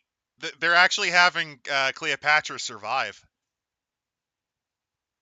I think my only complaint is that the Roman Empire is like a little too far along, but I don't hate this. Since the sundering of Hellas, Ruma, the name of the city, province, and empire, has grown to become the new cradle of civilization. Yeah, fuck your invasion. I just choose to go to hell with the rest Yeah. of my country. So let's see. Ruma is a wondrous place of towering temples, commerce, entertainment. Hispania, home to a hardy and brave yet recently conquered people. They were. Funnily enough, the Romans actually did conquer Iberia after the Carthaginians did. Yep. The land is known for rich mines and fertile fields, They are. but That's recent. actually why if you're wondering, that's how Hannibal Barca was able to fund his expedition. The Barcids were very much obsessed with getting materials and mines from Hispania. They were well known for their mines. Mostly, I Uh, believe it was iron, but I think silver was also found. you have Illyricum. Illyricum, also known as Illyria, it used to be known as the land of pirates because a lot of their coastal regions became popular spots for pirates. Aren't these the Serbs then? No, actually Albanians. Albanians are Oh, the only language that actually is remotely close to the old Illyrian language left. oh. The Emperor claimed them, but their people as his own. Not everyone was keen to this notion, however. Yeah, the Illyrians are interesting because they were Hellenized on a limited level over time, to the point where The closer you got to where modern day Albania is, aka Epirus, the closer they became like Greek. And they Uh, definitely did adopt cultures elements from them, but they had their own beliefs. I think it is believed Dionysus either came from them or the Thracians. hmm. Numidia is rebuilt Carthage. The government of So the thing about Numidia is they did have city states, but they were also very tribal because again a lot of it's desert. The they Numidians were were all often hired by the Carthaginians as horsemen because they were well known for being some of the best skirmisher cavalry in the world. Because they were mad little bastards that rode without fucking saddle or without any form of saddle or straps and fucking would run around on javelins. They also were damn near impossible to catch. and then we have going into the government. So we have the emperor, princeps, and imperator. That's what the term emperor actually means. Again, Julius Caesar never called himself that, and neither did Augustus. Just as a heads up. Uh, And none of the that's emperors ever got rid of the Senate because it was a good foible, and it basically allowed the upper class that might have overthrown an emperor to kind of focus on power games without actually having power. you see, that's what Emperor Palpatine should have remembered. You can't abolish the Senate. No, I mean he kept it around for decades, for like a couple decades before he got rid of him. Yeah. He Though kept him for question. like until Yeah. Luke was a kid, like a 16-year-old boy. Yeah. The 600 men and women. Now, obviously, they're adding the men women thing, but was it 600 people? It might have been. I don't remember if the numbers were exact, but it sounds right. And let's see. Going to war. Each legion is commanded by a legatus. Yep. The legatus is just Uh, equivalent of a. They're also usually a member of the Senate, at least in the yeah. old Republic days. They they do bring up the Principe. So when they were talking about their military tactics, they have the first rank, Hastati, then the second rank, the Principes, and then the Triari. The Principe were known for wielding spears, but they were also just as known for wielding their own swords. The Triarii tended to be the spear formations. Uh, Daily life, you have your senators, equestrians, plebeians, non-citizens, freedmen, foreigners, slaves. This is about accurate to the culture of Rome before the social wars, yes. They were very And personal after the hygiene. social wars Yeah. too. It's just there used to be another rank called socii, which were you were kind of between non-citizen and citizen. It Uh, eventually led to to a big war, and a lot of them were given rights afterwards. let's see. They revere personal hygiene. I did like and I don't know if this is correct, but they talk about the hairstyles. Men's hair was close cropped. Women's varied from long and free to pinned curls as fashion trends changed. That is correct. That is actually very correct. The Roman men were known to constantly keep their hair short. They considered long hair to be a sign of, well, just not giving a shit. Like if you let your hair get long, they considered you a barbarian or just a weirdo who maybe liked getting penetrated. Society was monogamous, but extramarital affairs were common and Oh yeah, somewhat like to the point where expected. to the point where Cata the elder sister constantly talked about how hard Julius Caesar fucked her. What question? Do we have those letters? Yes, we have some of those letters. Oh, Not all of them. one is enough. Uh, Death. So, corpses are soon around pestilence. So bodies are often cremated after a short mourning period. Each calls their own rites to the passage of a person from living to dead, but all pay some respect to Pluto. Correct and incorrect. Burials also existed in actual Rome. Cremation was usually just a way to prevent miasma because they didn't understand germ theory. They understood what are known as miasms, which is bad air and the force that can enter the water if it's in the water supply.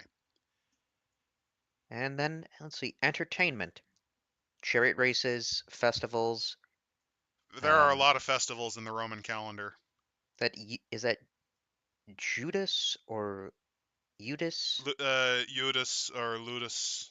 I think Eudes? it's Eudes. Yeah. They got the Secutor, the Thraex, the Actually, it could be Ludus, Riftarius, as in yeah, it could be Ludus. I don't remember. I think it's It has to be Ludus, I think. The Hellene traditions of theater, Yep, the Romans weren't relatively known for their theater until they borrowed from the Greeks. and then uh, religion.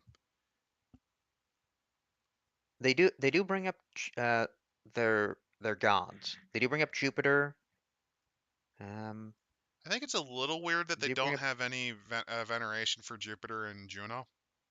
no, they do, but they just don't have it as I feel like their cults should be there, though, you know? they should. I guess more so. What would they do? I mean, with Jupiter, wouldn't you want to have the ability to, like, be able to summon a fucking lightning bolt on someone? Yeah, Also, because Jupiter is known as the dude who fucks so many women, imagine being able to use magic to subtly, seduce or charisma people. yeah. Meanwhile, Well, Juno, because your thing is fertility, motherhood, and fidelity, your whole thing is maybe being able to detect liars and cheaters, oh, that would be good.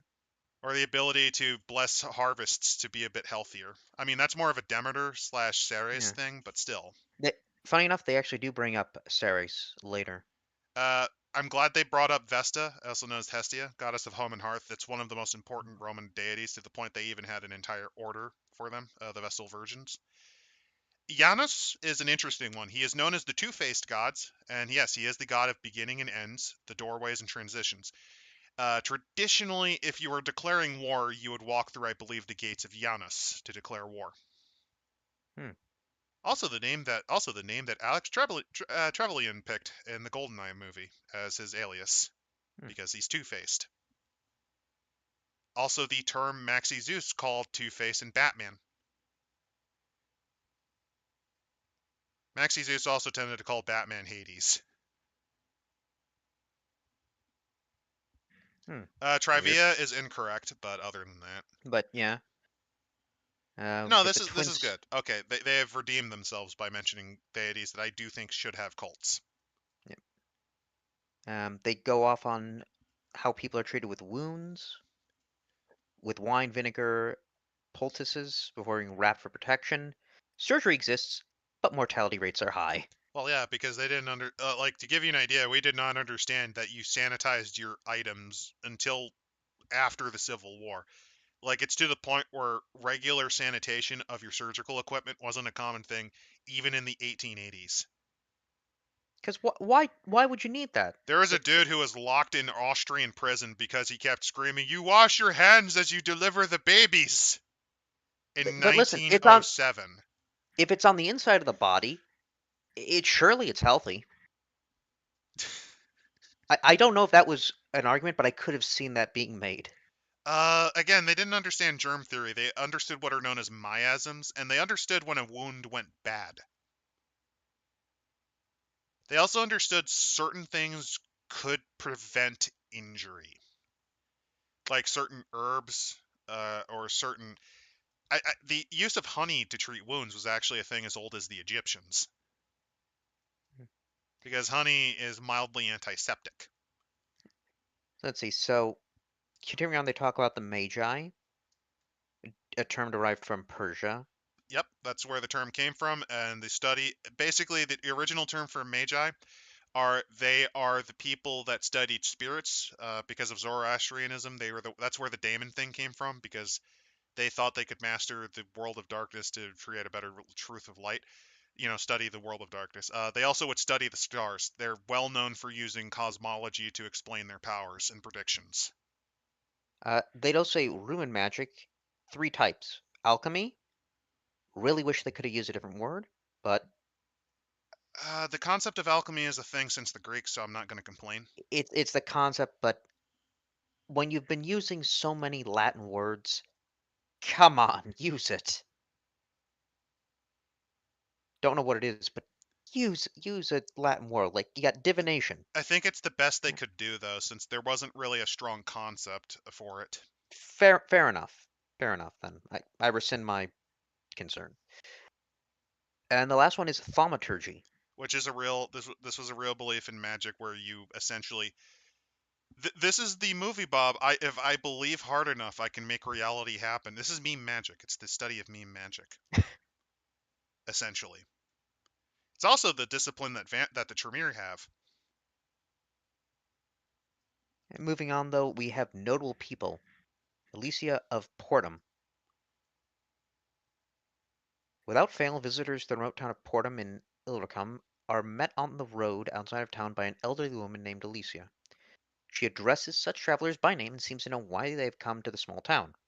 Word has spread about her visionaries' abilities, and some now venture to the town to seek her wisdom and insight. Few have tried to take advantage of the situation by preying upon travelers, only to find themselves hung from trees as examples to other possible bandits.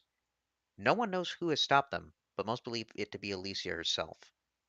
Possibly. The thing about godlike, it could be a godlike entity. It could just be an old woman who has powerful divination abilities, just telling the local guard. You have Decurio Anisus Rhodanus. Uh, Many different powerful actions in the Kellic front. Rumors of using arcane sorcery to enhance his troops, suggesting loyalty to an unsanctioned deity, the Celtic goddess Epona. That's funny because the Romans actually did allow local worship of the Celtic gods.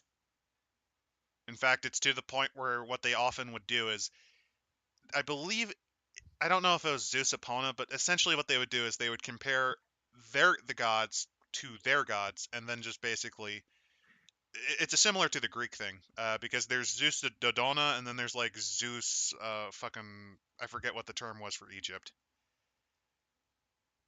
Uh, Imagine if you had someone fireball your front lines with meme magic.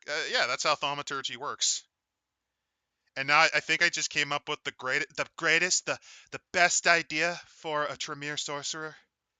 You use meme magic. You can will it into reality.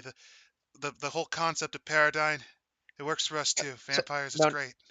no, not a Tremere would be what was it? The virtual adepts.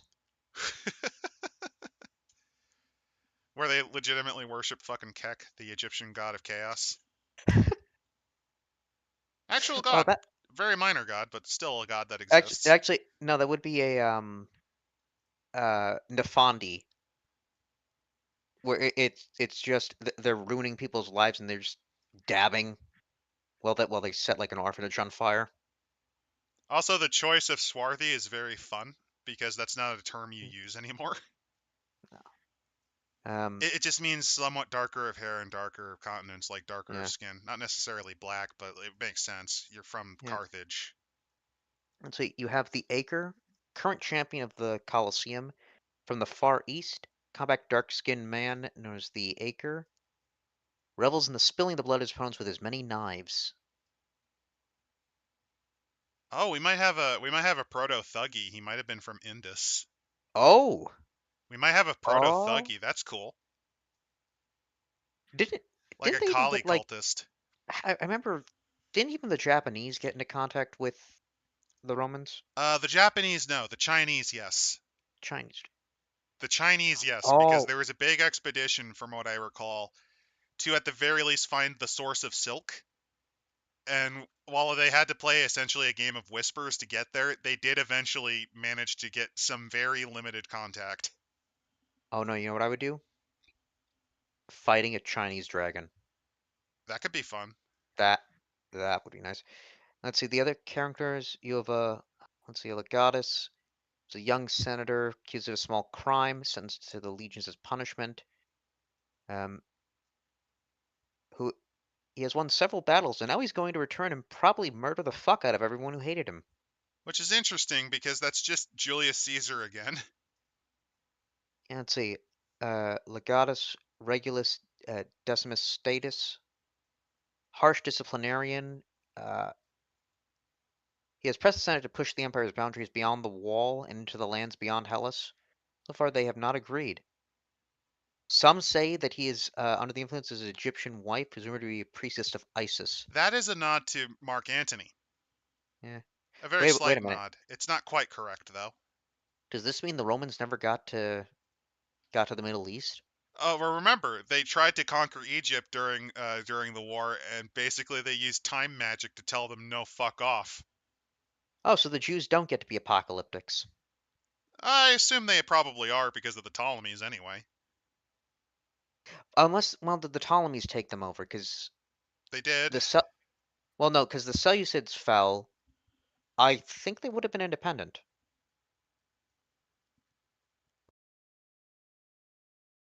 I think the Ptolemies would try to reclaim them back, though. Eh, You might still hey, have them under the Hasmoneans, yeah. yeah. Although they would still Legatus. have millenarianism because you forget that the Hasmoneans were somewhat Hellenized Jews. Oh yeah, you're right. Yeah. So you'd still see a resurgence of that. Let's see. Legatus Vitus, or Vitus, Fun Centus fact, one of the Juanus. last of the Hasmonean kings died of 4 years gangrene. Don't look that up at all, ever. Oh. What type of gangrene is that? I'll give you a hint. It involves private areas. Oh. It's one of the worst ways to die, because, especially in this time period, See. not Oh, so fun. out here you got Plubius Justus Ferraro. I also like that these characters you can use, but you don't have to. Um, It's just nice to have. Weba. Oh yeah. Weba Quincitia Sura, far-ranging Venator of the Third Legion. Oh no, I like this though. Other lands and peoples. Atlantis. Yeah, there is Atlantis, an island Yes. nation far to the west of Riva, the Great Sea. Little is known of Atlantis as the island disappeared centuries ago, and all records were lost in the devastation of Hellas. Rumors of advanced technology and magic are abundant. Yes. Oh, you can have super science along with your magic. Hellas, cradle of civilization, home to the gods of Mount Olympus. So they open a portal to hell. Versions were halted, but not without great cost. It is now a desolate wasteland torn by the remnants of wild magic and roving monsters. It's literally a hellscape. Yeah, few people remain on the lands and venture into the devastated ones. The first Helling border guard now stands watch over the fortifications. Few brave cohorts enter the devastation of Hellas in search of lost artifacts or knowledge. You could legitimately do dungeon dives on the Greek city-states. The island of Crete lies off the southern coast of Hellas. Originally home to many people, is now overrun with minotaurs. Yes! So Fuck yes! one of the funniest things about Crete is in ancient Greek societies. Do you want to know what the Cretans were known for? What? They were known for three things. They were the best archers in the Greek world. They were the best liars in the Greek world, and they are some of the most vicious bandits in the Greek world. Hmm. They were well known for their violent thuggishness and tendency to lie. Compared to the Rhodians, who were known for their creativity, but also their habit of writing insults on their slingshots, like on their sling bullets. They will literally write in insults like "dodge this" or "here, catch." I think we have records of just somebody drawing on a sling or on a rock that would be thrown. Just a dick. Oh, that was very common. They would just draw penises on them and then just fling them. I think Spokesman did say something where it's eh, something about like the Romans just literally being just modern people in togas. That was it. There was a dude who, as soon as he saw the pyroclastic flow smashing through the city of Pompeii, just said, "Fuck it, I'm finishing my wank." Somehow I think he must have known this is going to be just so funny to people who discover this. I mean, wouldn't you? Wouldn't you if you knew that there was no hope of escaping? Yeah, I don't know. These are people who will legitimately write like graffiti conversations to each other, like don't go to this hoe, she a busta, and then the other guy says, this guy has a tiny dick, that's why the hoe didn't like him. And then you would actually see like arguments in bathrooms like scribbled on. It's really great. The Let's Romans were see. not above literal shit posts, and it's really funny. Let's see. They give an example of I guess someone who inhabits these lands, um, Crotalus, offspring of Hades and a mortal Hellene woman. Persephone found out about it and sent a venomous snake to slay I think Crotalus before he I was think born. Crotalus was an actual figure in Greek Right. mythology. He survived, became a general, claimed that he had blood in his venom. He was struck down at age 20 in service to Alexandros. Hades brought the young general to the underworld as a guardian of the portals between the lands of the living and the dead, skeletal upper torso of a man, and a long skeletal snake-like tail. Yeah, I think Crotalus is an actual entity described in Greek mythology. The Celic tribes, Oh yeah. led by As for buying this for the setting, yeah. So far, I'm for Powered by the Apocalypse book. This is fucking great. I sincerely recommend getting it. I have given a link to the drive-through RPG area where you can get it. This has so far been one of the best and most pleasant not just Powered by the Apocalypse. This is just a pleasant read. It's fun. yeah, the Celic tribes, led by druidic priests, the savage Celic barbarians commune with their dark force and the horrors within, spreading like a plague across the Oh, land. that's cute. That's really cute. Oh, uh, they gotta. Well, yeah, it's the Celtic, the fucking blue tattoo magic made with Yeah, Woad symbols that Warriors. That's more of a yeah Brighton thing, but I mean, Celts were known to do that.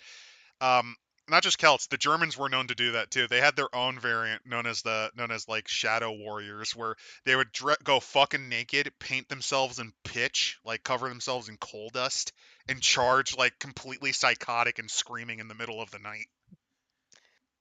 yeah. Uh, Ah, then there's Egypt. It's Egypt, ancient. It led is by ancient beyond ancient. a seemingly immortal king and their animal-headed gods, Oh, formed by okay. yeah archers, chariots, unarmored spearmen, outdated tactics, a They're mad. basically the fucking Tomb Kings. Nice. Oh, yeah, but They're Bronze Age Egypt. I was actually hoping for them yeah, to be Ptolemaic, but this is also this fine. it's Bronze Age Egypt, but hey, they don't get the ability to resurrect their soldiers and being immune to psychology. What's that? I'm charging a giant monster. Don't give a shit. So the pharaoh is a tall and appropriately regal-looking man. Some say he's the god of the son of the goddess Isis and immortal father. Others say he's a powerful magus with power magically enhanced longevity. In either case, the man has ruled over the kingdom for millennia. Yeah, and then we have the Airmen. The They are Hirmen. the dying barbaric people. Each fighting season sees their lands and numbers dwindle. Bithoric Hagen. He started a war with cut short by war. A neighboring tribe who slew his father, the tribal chief, and sold Bethoric and his brothers and sisters into slavery. Tall man. Oh Yeah. god, he's the love child of Spartacus and fucking Conan. He has staged a revolt. And he is going to He's half reclaim his homeland. Spartacus, half fucking Conan. Persia. Persia, a vast nation of many peoples united under the reign of an immortal emperor. Some call it God. History tells us of great battles between the Persians and the Hellenes, the monstrosities having Hellas serve as a buffer. The Norman. The Norman, a warlike maritime people. Vikings! They threw in We're getting Vikings. Vikings! They said, Fuck it! fuck it. Fuck it! Throw in the Aztecs at this point. I don't hate. Maybe that's what Atlantis is, actually. Oh, that would be amazing. Oh no, no wait, we're including Coyote and Crow in this, and the hypothetical You Incan could. Sun Oh Empire. my god, you could. Throw in my stupid Incan nuclear reactor floating sun. Oh my god. Yeah, let's do it. Let's do it. Was it? You could even have like Viracocha, the guy who came from the sea. He's the last Atlantean and reforged it in Peru. This is fucking great. The Vikings are a surprise, but a pleasant one. Yeah, let's see. Uh, uh, With Tryggi Try Eriksson.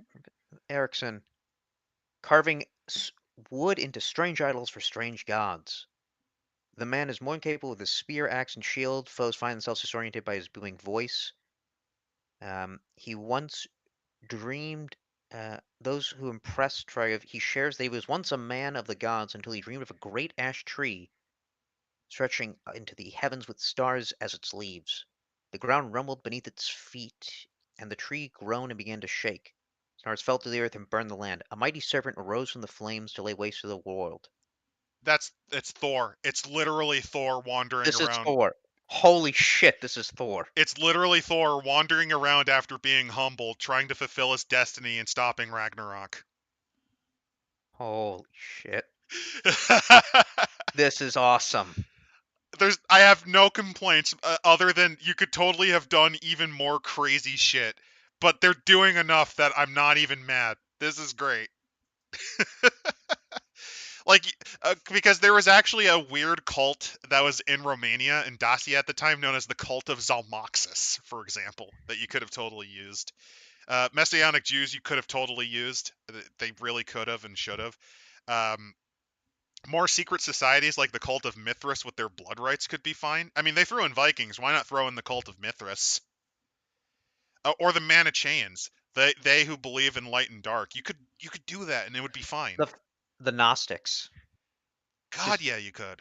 throw in the Gnostics as they believe that this world is fallen and that the destruction of Hellas, because they would have viewed probably Hellas as a decadent culture, that the They destruction of tap too Hellas, much into the world of darkness.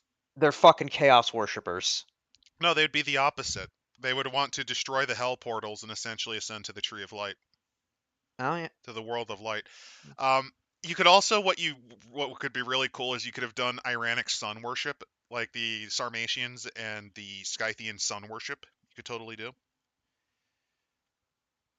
But I'm not complaining. What they have is already great enough. I feel like you could have done more with maybe Persia, but I'm not complaining. So, Actually, that does remind me. Did you know there is actually a god of javelins among the Iberian pantheon? ooh, cool. Like there are some very weird local gods. So I'm looking through the rest of this. They have The a the wonderful agenda is to section. make the world seem real, make Yeah. the characters' lives interesting, and find out what happens. Yeah. And what to say. What the principles demand, rules demand, preparation, and honesty demands. And I love these arbiter principles. Address the characters, not the players. Draw maps, leave blanks. Be a fan of the characters. Make your moves look natural. Never speak your move's name. The saying, Lucius, what do you do? Instead of, what do you do, John? Keep the players in the fiction. Also, what I like about this is you can tell just from this section alone, just these 2 pages so far, the person who wrote this, Matt, I think is his name, has already thought more on what the role of a storyteller, DM, GM, arbiter does than any other Powered by the Apocalypse system we've read. Except maybe, let's be fair, except maybe Apocalypse World and Monster Hearts. We'd have to look at those. Yeah. But this is easily, so far, the best thing I've read from the system. Um, Set expectations. What, examples to clarify, what level of description is acceptable for subjects such as language, sex, or violence? It is not, it is not the arbiter's goal to win or get the players. The arbiter is present for the same reason the players, to find out what happens to the characters.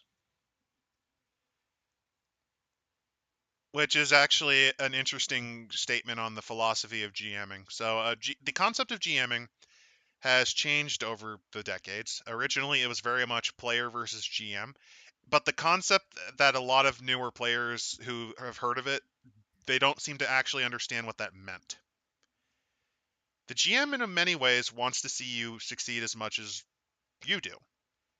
The problem is that to get enjoyment, there has to be strife. Hence why when the dice come out and you're fighting, the GM makes as much effort as humanly possible to fucking put you in the ground. Not to win, like they won't cheat the system to win, but they will use the rules that the game provides, plus whatever homebrew that everyone agrees to fucking plant you 6 feet under, dead. That is traditionally how I have always interpreted GM versus player, and it is a concept that I don't think is exactly against this concept ethos. I like how this system establishes up front what type of scale it is on there. Because, yeah, at the end of the day, this is a character-driven work. You're playing a bunch of misfits essentially slapped together into a cohort, and how do you guys deal with that? How do you guys deal with fucking Thor trying to find a way to stop the giant goddamn snake that lives in the planet? Eh, eh, How do Speaking of, you find ways to make money on the borderlands of Hellas? How do you mm, sneak in and avoid the Minotaur or avoid the Cyclops to steal the treasure? and I like what they do in this section. They do bring commentary on what the playbooks do. So like for instance, the gladiator, it's a combat. If you have a gladiator, give him something to fight, but offer challenges that require the use of other skills. This is something that none of the Powered by the Apocalypse games has ever given to their archetypes or their character setups. Or this with the Magus. They actually talk the universal panacea is a powerful move. The ingredients, though, should be difficult to acquire. Send the core on a quest to find them and limit the amount if the move makes things too easy. Same goes for other Maguses which may need materials. No material such materials should be ready in supply, or magic would be more commonplace. Which tells you something that most people forget. If you have an issue with magic, make it harder to find. Make them put work in it. They bring up with the Pareto, kleptomania can be a problem if it's abused. Make sure to ground its limits in the fiction. A character shouldn't be able to swipe a horse from underneath its rider. The Praetor will likely work apart from the cohort, challenge them when they are alone to see how they respond. I like how they just, it really helps you. Like, this is specifically for people who are not necessarily familiar with DMing, too. Yeah, it basically, it's funny, you can tell they've play tested it, because, and these people are gamers, because they know, oh, I can abuse the fuck out of this move due to the wording. Yes, and they made points to try to have you avoid that. And on top of that, they want people to play this. They want people to try and risk becoming a GM. This gives you all of the materials you really need. This is a complete book. And this is the first time I've actually, I have to say, this is the first Powered by the Apocalypse system that has actually done its fucking job. And I have to give massive kudos to this book for doing that. I think what excels, because it does seem like the Power by the Apocalypse system is fluid. It's very much open to interpretation, and what this game does is it narrows that interpretation to be in areas when it's necessary. So when you get hurt, no, there are mechanical penalties for getting hurt, but they do have something where if there's a lot more conflict going on, um, or if they're getting some sort of debility that they like shaping that debility to be towards the story instead of it being like in a game where you're playing D&D and just the dice aren't working for anybody. The way combat would work, they lose. But in Powered by the Apocalypse, okay, if the dice aren't in their favor, then take that maybe to an advantage. Powered by the Apocalypse lives and dies by how much effort you put in customizing it to your game. In almost every other book besides this that we've looked at, they just took the raw basics and did the bare minimum to kludge it together. They didn't think about character advancements or improvements. They did not playtest any of their designs. In fact, they at best only ran one shots. What these guys have done is they have realized Powered by the Apocalypse is limited in what they can do. Let's find ways to actually make it so that you can run a campaign out of it. And not only that, but take advantage of its foibles. So you get a lot of situations where you get success but a complication because you need like a 10 or above to not. Well, in this case, no, you still succeed. Like you saw that multiple times. You still succeed. You just only get half of the benefit as if you got a full success. Like instead of getting two effects from disguising yourself as the bandit, you only get one advantage of it. You don't have a negative. They thought through the limitations of the system and actually planned through it. That requires actually testing. That requires actually thinking through the system. No other system that we've looked at so far that has used this one did that because they didn't give a shit. They used it for cheap activism points and a way to quickly fill their bank balance. Yeah. This was Actually, designed as a game. yeah, they go forward and talk about customizing the system and what a move is and how to create it. They say moves are consist of a trigger and a result. So these can be direct results, resources, a variable result. So they actually give you options. If you want to create a cult of Christianity, go right ahead. Which is good. This is another thing that you don't see in any of the other stuff we looked at. Yeah. Imagine if fucking Thirsty Swords Lesbian did that. I mean, it'd still be dog shit, but that's more because of its design ethos, where it just slapped together as many short ideas as possible. And that's another thing. Note that this is all one setting. So there's time to Yeah. actually play with, build character designs, major characters, the world, stuff that can be fun. And on I, top of that, they are willing to play around with goofy stereotypes. They went with the original Rome Total War where it's not hyper realistic. There's no Ptolemaic dynasty of Egypt. It's just as Pharaoh decrees, so shall it be from the Middle Kingdom. There is no there's no worries about things like, well, Atlantis isn't real. No, fuck you. Atlantis is real. It's over there. No one knows if it's around still or not. and But then there's again, no Who gives a shit? It's Vikings, and there's Thor, and he's about to fight the giant snake. and then again, you can always just completely abandon this and just do straight up X-Files or Delta Green in the Roman Empire. Which, yeah, it would still work for that. You could totally do that. Like, if you want to do a more an even goofier take on Requiem of Rome, why the hell not? You can use this. You gotta fight. You gotta fight the restless dead in Rome. Dracula can be there. Or Dracula doesn't exist for alternatively, like 1,000 years, but fuck it, it's Dracula. He can time travel. time traveling. No, no, no. Even better. You have to fight this cavalcade of magi, and they're all psychotic, radical Jews who have used their magic to essentially try to enforce a messiah who will conquer by the sword. A Gollum Messiah. The false messiah. You have to stop the false messiah. You could totally do that. You could have it be where you're trying to get home after you got your shit pushed in by the Persians, and there's like monsters stalking you, like the legendary Lamash do. Yeah, they do have here. They do say the ability to create new playbooks. They do ask this though: is this different from an existing playbook? That's one of the reasons I think that's why they didn't do Jupiter, because they probably, when they were designing it, couldn't make it feel different enough. They say values for bonds. There should be at least one positive, one negative, 5 unique moves, and what those moves should be. They even have arbiter mastery. So you want to take it to the next level, you know, ensuring players have adequate time to spotlight in each session, offering details not pertinent to the situation at hand, and players might pick up on them and take the fiction into different unexpected directions. Take, just Like, for example, all this detail. if the player is a part of the cult of Trivia, they could totally play it like Hecate, where they're fully into the mystical, mystical auras and study of magic.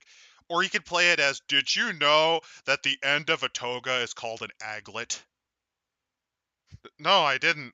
What else do you know? Did you know that if I put this stick here and then I put another stick 200 miles away, they would have different length shadows at noon? What else do you know, Magic Man? Did you know that if you cut something enough times in half, eventually it is uncuttable? You could play it that way. If they want to play a Trivia cultist like that, fucking let them. Yeah. It could be different. You could play it differently. So uh, I'm This is look. great because it even gives a new DM ideas on how to homebrew. That's something that you don't see too often. They actually are like, no, no, you can homebrew, and here's like some of the basics on how you can make it work. The last time I saw stuff like that was actually in Dungeons and Dragons 3rd edition, where they taught you the basics on how to make stat blocks and designing monsters. Like, they used to do that. RPGs used to help you learn how to homebrew. so that you didn't have to make it up on the fly. They don't do this shit anymore, and it's so sad. Oh man, this is a great book just because of that. No, seriously, I do honestly. Oh my God, look, there's the. I think that might be Typhon. That might be Typhon, the Lord of Monsters. Holy shit. Yeah, I mean, is that a Hydra or something? It could be the Hydra, but I think it's Typhon. Hmm. No, this is a book I actually consider worth getting. Yeah. Like this is how you do Powered by the Apocalypse, right? Is next up is the threats. Um, blood fever, dehydration, profuse vomiting and sweating, blood. Oh, that's a bit of a nod to dysentery, Yeah. but You have the magical. It's yeah. magical dysentery, You've got chimera. You've got the dark forests. You've got the Daru, which are magical tree-like creatures that are guardians of the Kellic forests. which is also a bit of a nod to the dryads. What I do like this impulse. So they're enemies, but you could just fucking avoid them. If the druid's protecting the forest, stand away from the fucking forest. Yeah, just leave them be. Also, yeah, Pathfinder's second edition does expose most of the math, but it's not often you actually have them encouraging you. Here's how you can fiddle with the math. You have to kind of do that on your own initiative. The Well, I do. Hellstorm. This is just if you go to Hellas. The skies above Hellas swirl with malevolent clouds, drenching the landscape with heavy rains of water and blood and occasionally fire. Ignite flammable terrain. Momentary illuminate nearby dangers. Unnerve with rains of blood. Kellic warbands. Wolf packs. And here's all the fronts that you can do. This is how you can actually design an area for like your campaign. This gives you the basics for like an area of the setting. In this case, Yeah. they're building up how you would set the wastes of Hellas and the adventure for it. Overview: deep within the wastes of Hellas lies the ruins of an ancient library. Like this is a little bit less than planny, but it fits because it's teaching a DM how do you make a campaign, how do you make an adventure. And you know what? I figured out why this is made by a guy who clearly understands RPGs. I'm looking in the gratis section. Special thanks to Jerry Greeny for introducing me to role-playing games and for putting up with an annoying little brother eager to join with you and your friends in playing AD&D and Starfleet battles. He cut his teeth on Advanced Dungeons and Dragons and the Star Trek Battlefleet game. This is an old school motherfucker. That would explain it perfectly. See, people, this is one of the things that OSR kind of has right. In a lot of cases, the people who are currently making these books don't really have the connection to the old systems or understand them.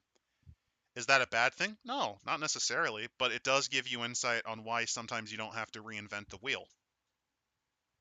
Because technically, you don't have to use Powered by the Apocalypse. You could just use the Traveler D2D6 system too. Same concept. Do you really need to invent your own iteration of the D percentile? No, not necessarily. You look back on what previously exists. But what this guide shows is that even if you are using a reinvented wheel, you have to customize it specifically for your chassis, which was something that D20 systems back in the OGL days of third edition didn't do necessarily. Because in third edition there was a lot of D&D clones, D20 clones, just because of how easy it was to make games. And this is what by the Apocalypse has done. Not only that, but he had other help creating the world, thanks to the people who inspired him. Yeah. The Just artists, also, all the yes, kudos to the artists. They did some good yeah, work. all the Kickstarter backers. I actually am quite happy that you guys backed this because holy shit, this is the best Powered by the Apocalypse game I've seen. Yeah. And they include at the end All these additional people, content. Yeah, all these Div people believed in dreams. they believed in the legacy of Rome. I guess, yeah, only through the Romans could they have made a good Powered by the Apocalypse game. To be fair, I think Apocalypse World is also pretty good from what I understand. Oh, yeah, yeah, they added more. They added more because they managed to get some bonuses like Epona, They got Epona. Isis, Justitia, Yep. which is an actual Roman deity, Avatar of Justice. Mhm. Holy shit. The Vatis. Oh my god. Yeah, the Look, it's the just little doctor things the they added. doctores, the trainer of gladiators. Which is where the term doctor came from. Basically, you taught them how to fight and play things. Hmm. They also were the ones to make sure that they didn't die. And finally, a front, an ivory tower, a tower in the southern Herman lands. The tower has no visible doors or windows and is not of human origin, although a tribe of Shaggy warriors guard the spire. Legends say the tribe are werebears and the tower holds an ancient evil imprisoned long ago. Oh, that's awesome. We're fighting werebears in Germany.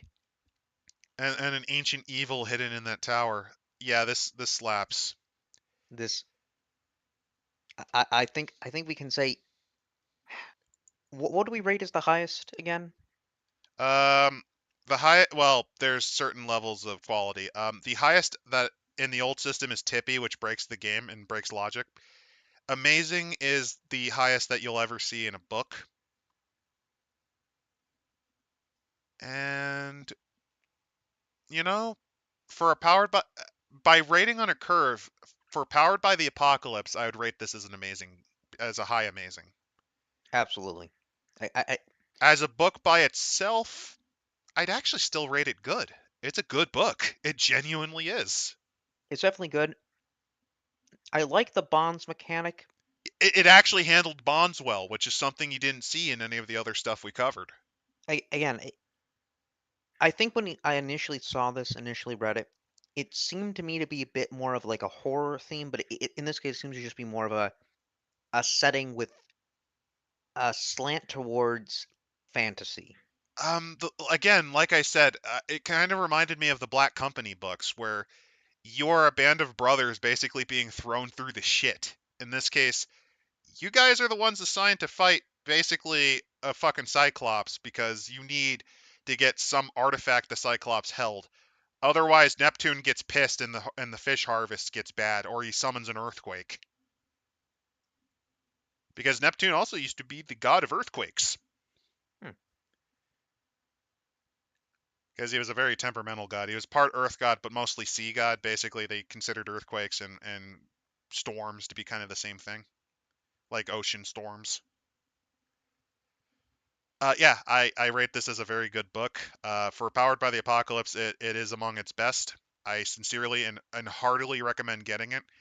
This is actually what I think Rules Light should be. Not should be, but like this is what Powered by the Apocalypse can be. And I think what helps it is again tailoring and guiding the setting, guiding the rules. Yes, if you get a partial success, what does that mean for this context? And sometimes it's not success with complications. It's actually just you get a less powerful success. Or sometimes the enemy gets just a little bit extra on you too. It's just really good. It's a really good setting. It's it is just fun. It's not necessarily the most original setting, but it doesn't need to be. It's literally just fuck it. Here's Rome. Here's your Bronze Age Egyptians. Here's Vikings. Have fucking fun. And sometimes that's all you need. Because at the end of the day, these are games. They're meant to be fun. It is meant to be fun, and in this case, it to me again, it feels like Band of Brothers, but in the age of mythology. Or actually, I could the way I can kind of see this is it's almost like it reminds me kind of the all guardsman party. It kind of reminds me you could play it like the all guardsman party where you're just some hapless schmucks in a fucking century that has to be sent out to do horrible things. Hey, we Here, need you to go into the deep black forests. You mean the one filled with not just the druids, but the Heermen that turn into giant angry bears? Yes. listen. Some necromancers have resurrected the ancient of Carthage, and now we have zombies riding on top of undead, ghostly elephants. Look, Kill them. we need to exfiltrate you into Egypt. Why? Because there's this weird cult that lives north of them that is trying to create a Misuya, some warrior king, whatever. They're also a weird group that claims there's only one god. And that Kind of all other kind of gods are yeah. inferior. We want you to decapitate, strike them, especially since they killed our diplomat to Egypt. They just snuck in and killed him. No one cared.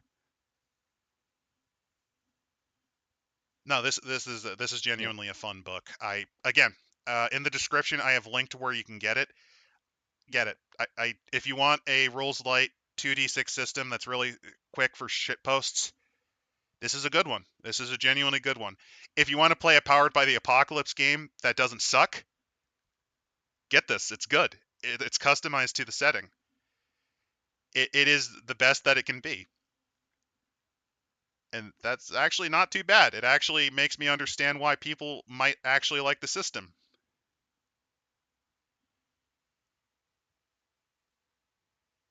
And I think with that though, yeah, we will leave you for next week. Won't be next week. We'll figure it out. And maybe with a little What bit of luck, you'll be able to get a bargain on that horrible hardwired yeah. island thing that you were considering getting. We'll consult the augurs. We'll consult the augurs because I also have a lot of other things that I want to show this everyone. In particular, there is a game called Conspiracy X that I'm pretty inclined to show you guys. What's Conspiracy X? It's a weird game. It's a weird game from the 90s. It's kind of like X-Files, a little bit of Men in Black, just a little crazier. Just a little crazier. So we'll see what we got next week. See you guys.